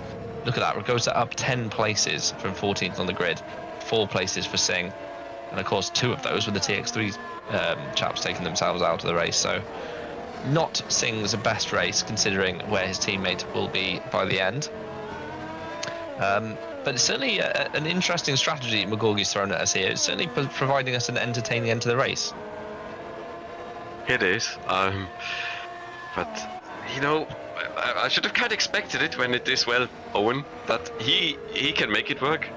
Although I'm not gonna say it's just him, but he has that lately a bit of magic touch, or he's looking so good in that car. So he's making it look easy, kind of, when it goes his way. I mean, copy out, of course. Maybe. Oh no! Oh boy! Nearly saw him at the wall there. I can feel in your reaction there exactly what was going through in the driver's mind as well. It's exactly the same. I was feeling the exact same thing. You're just like, oh no, what? Oh, keep it on the wall. Just survives. So Christian Francesconi stays P6 because Carlos Santana, who by the way is possibly struggling a little bit with tyre wear now, showing perhaps his inexperience in these cars compared to his teammate, is it's a bit more sideways than normal. But now, so Magorgi is not. So that last lap was only a second faster. I say only a second because he's 4.6. Hello. Very late on the brakes there. Okay. Christian Francesconi sends it up the inside, and he is on fresh soft, so you would expect him to come through eventually. But that was from miles back that he threw it up the inside. Santana did well to see him coming, and they make a little bit of contact side by side. They still go into the final chicane, guys, and Santana is trying to throw it around the outside. How they've got through, I have no idea. I have no idea at all. Santana's fighting this very hard, considering he sweeps in front. Santana being super aggressive. Probably didn't like being sent into the hairpin as Francesconi did. He kept him at bay, look, and very aggressive. He sliced in front of him on the pit straight. Must have had a call from an engineer to tell him he was clear, because that was within millimeters. This was from miles back. Santana did a great job to see him coming there. That could have been a very big accident. And then we head down the straight. We've got a little bit of wheel banging going on here. I have to say, if I'm Santana here, I am not holding it around the outside here. Why is Francesconi just drifting into him? Okay, I'm not surprised Santana's kept it around the outside there. It was left no room as well. Trading tire blows. Yeah, and he squeezes him on the straight as well, and then right in front of Francesconi. Yep. No, I'm cool with all of that. Great racing, actually, wasn't it, David? Oh boy, So later in this lap, though, David, what happened here? Oh, this is not the best place for it, really. Oh. Well, nice. Kind of, I would say, yeah, okay. Yeah, good move, actually. Here comes back. Goodness. Oh, God. Is he going to be doing the same? Is he going to do the same? Yes. Well, without... Oh, well, that's him turning in, but... Yeah, back through on him. Yeah, I can do that as well. Live action, then, and Christian Francesconi is still behind. Here's Platt. McGorgy is going to be in shot. There he is, 2 seconds back. He's still a second a lap faster. Yeah, he's going to catch him next lap. But and these two do have similar straight line speeds, by the way. So it's not like versus the TX3 where he probably didn't have much opportunity. And we do know Platt was kind of battling a little bit earlier on in the race. I wonder how much push to pass he has left. It could be quite easy, this, for McGorgy. It just depends on whether he's rinsed his tyres or not. I'm wondering the same here. Yeah, these two absolutely still engaged in battle, aren't they, David? Here it comes. But the good thing, though, is so far Santana's battling has kind of strategically worked to get Rogosa away from them both. But he takes him. Yeah, Rogosa sideways coming out of the final chicane, but he does go through, does Francesconi. Here comes Santana then. Is he on the push to pass button? He is. Through on the inside there. The side-by-side have been a contact. Surely Francesconi's finally through. And surely he'll be able to extend that gap now. But you're absolutely right. 3 seconds down the road, Rogosa's escaped all that battling. I can guess what's going to happen here. On the exit of oh, for God's sake! No. It's constant. It's Flavio Zongoli again, man. Why? Is it? I didn't see his name. Could be the other car, but yeah. No, it was. I say nothing then. It's constant, man. I'm pretty sure he was one of the back markers that was involved with McGorgy on the last lap at Bahrain. I just don't get it. Like. Is it spatial awareness problems? I don't get it. Here's Santana on the inside. This was very tight. Oh, they got away with that, actually. That was, yeah, okay, chill. They love each other. Yeah, but he did his job, Carlos, and that was enough probably there. So, yeah. Good. Right, so here's the battle for the lead then. It's down to 1.2. By the end of this lap, McGorgy will be within DRS. Possibly even for the back straight, actually. So McGorgy, there's 4 laps after this. Yeah. So 4 laps after this. The question is, McGorgy's on lap 8, Platt on lap 15. When does McGorgy's tyres go? Can Platt stay with him in DRS? He's still a second lap faster. Is Platt driving a little bit slowly, looking after those tyres? Is McGorgy pushing them too hard? Does McGorgy have DRS? He does not. So we await one more lap then before that particular battle can commence. But it's going to be very, very nail-biting to the end of the race, isn't it, David? I can feel my heart pumping a bit there. But it also comes down to, like, does one of them still have a bit of push to pass left that they're trying to save to counter for when the DRS isn't enough, or, well, generally, so not just tires. So I'm interested to see if if they've got anything other left than just their tires and well-owned DRS to maybe get him. It's not going to be here. If Platt has anything about him, he'd let him through into the hairpin and try and get him down the back straight, but that's a brave, risky strategy option. But Owen will have a double DRS here. And here comes McGorgy. Yeah, so this should, depending on what Platt does here, push to pass wise, relatively easy, I'd imagine. They're on similar straight line speed. Here comes McGorgy. This is for the lead of the race. The 3-stop is going to work, and McGorgy sweeps on through as they head into the final chicane. And now he has half a lap to try and break that DRS, which will be critical for making sure he hangs on to that position. Santana, by the way, has got back through on Francesconi. That was an easy overtake. Here's Jari van Bussel, who, okay, one of two things. Yep, too much throttle again. This time a front wing loss and a rear wing loss. Okay, at this point, press escape. Michal Galka, who has valiantly battled away, having started last, probably with not the greatest amount of practice. And he also loops it and keeps his front wing intact. Well done, Michal. And here's what happened between Santana and Francesconi. He's miles back. So, has Francesconi just... Okay, Francesconi just bounced over the anti-car. I think he just braked too late. So, and here comes Sandeep Singh. This is...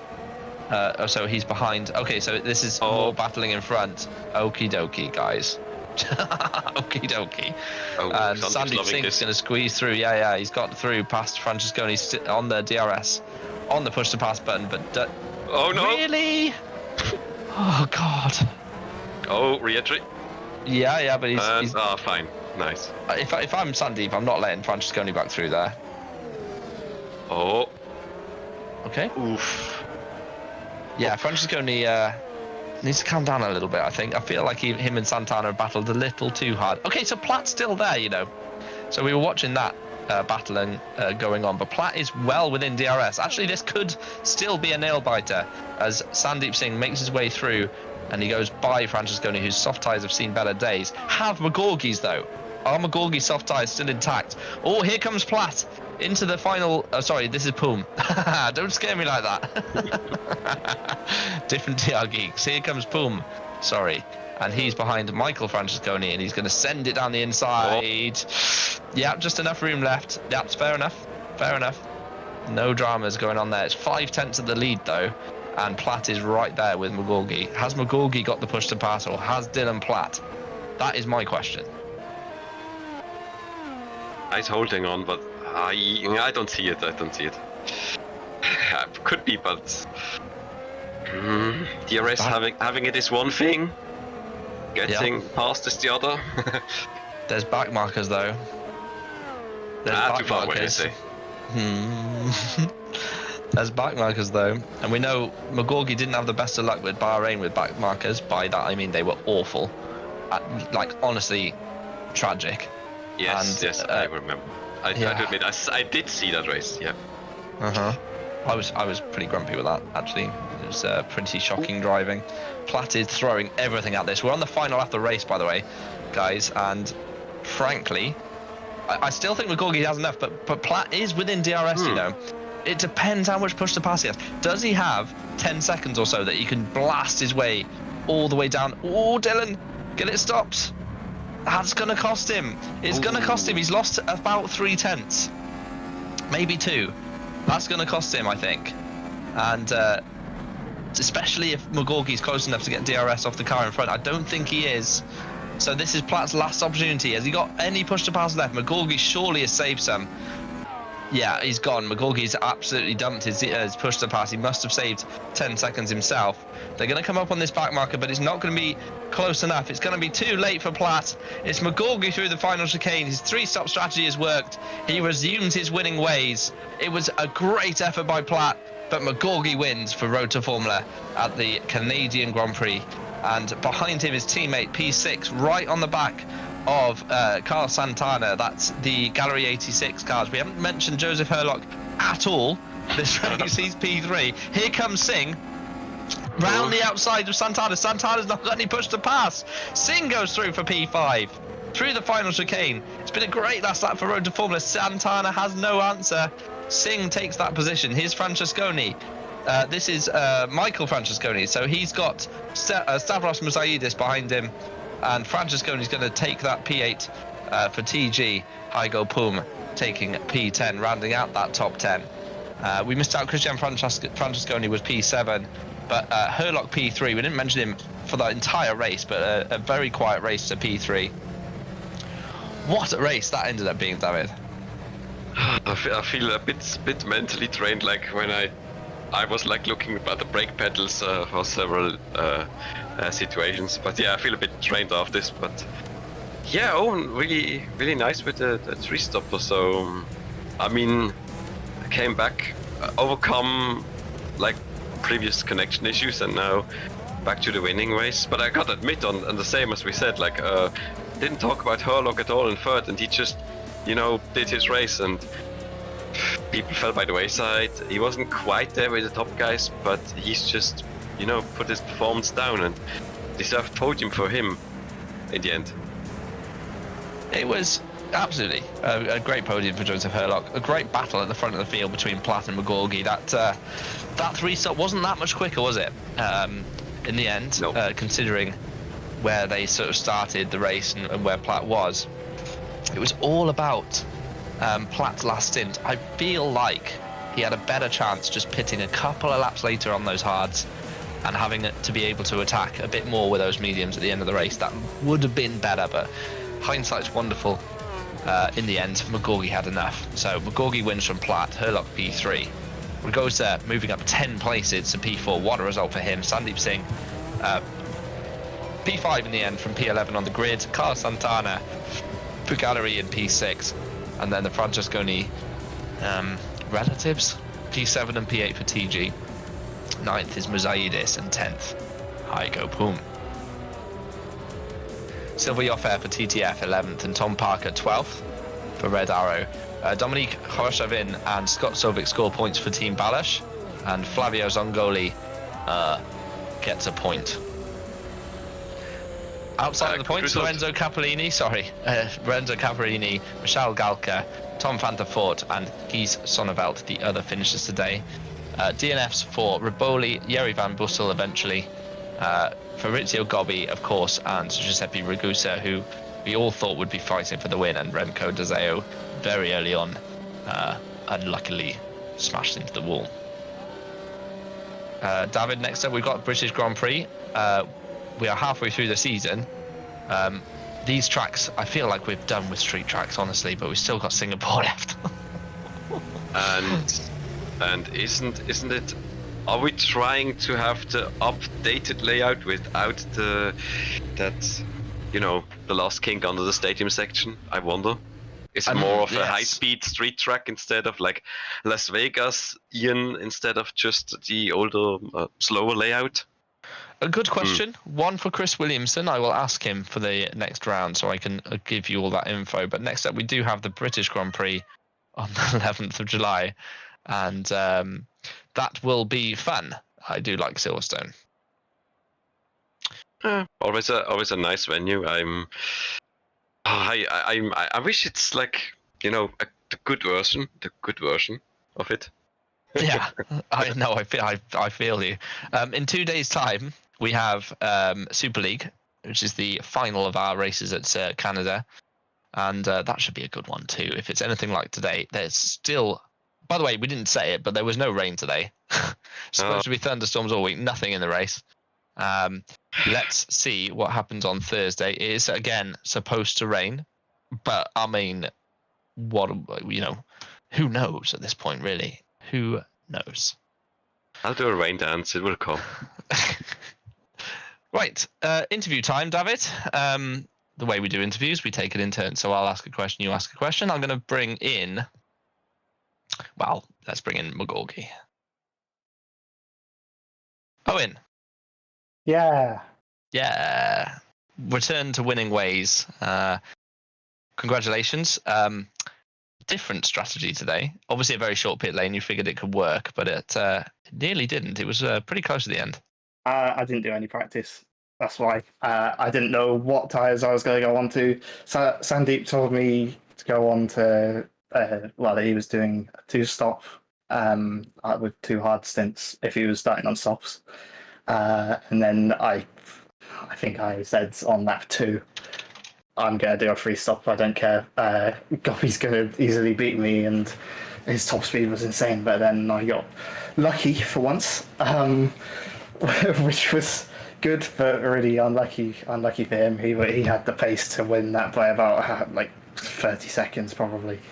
And I don't know what they did with the setup, but they were so much quicker in a straight line. So well done to them for making that setup, having the pace, and unlucky on the 2 crashes, I think.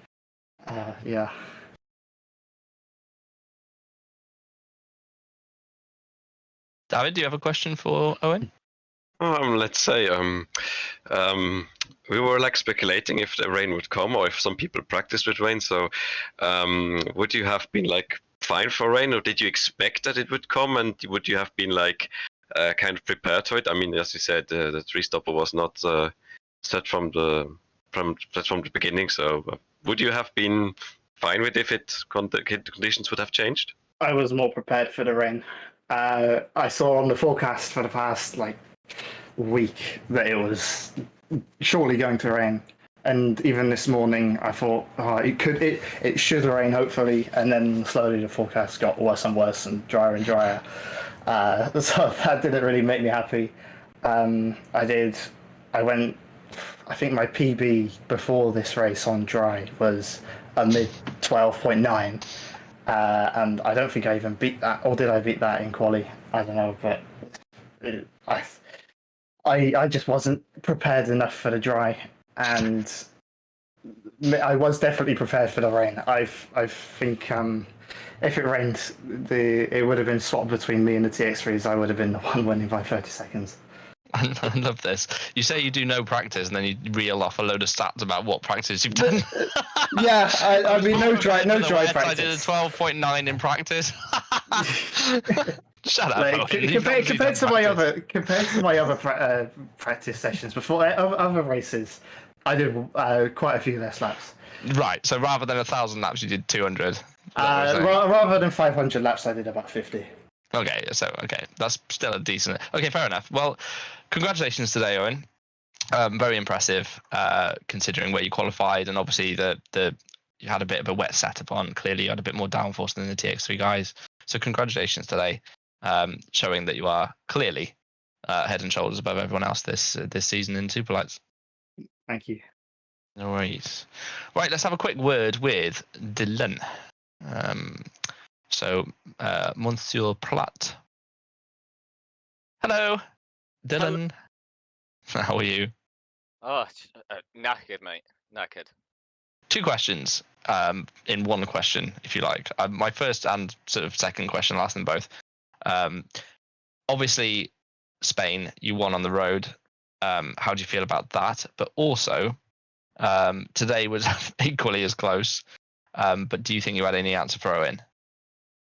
I think I made a mistake going for the hards and last pits, going for the mediums in the last pit stop. If I went for hards, I think I might have been able to keep with him. My front left tire by the end was 27% left on it, so it was dead. No way was I going to keep it if on that strategy. And Spain? Spain. Oh, Spain. Yeah, I don't necessarily agree with it, but, it is what it is. Can't change it now. It's happened. Was hoping Owen would give me a freebie today, but, he didn't.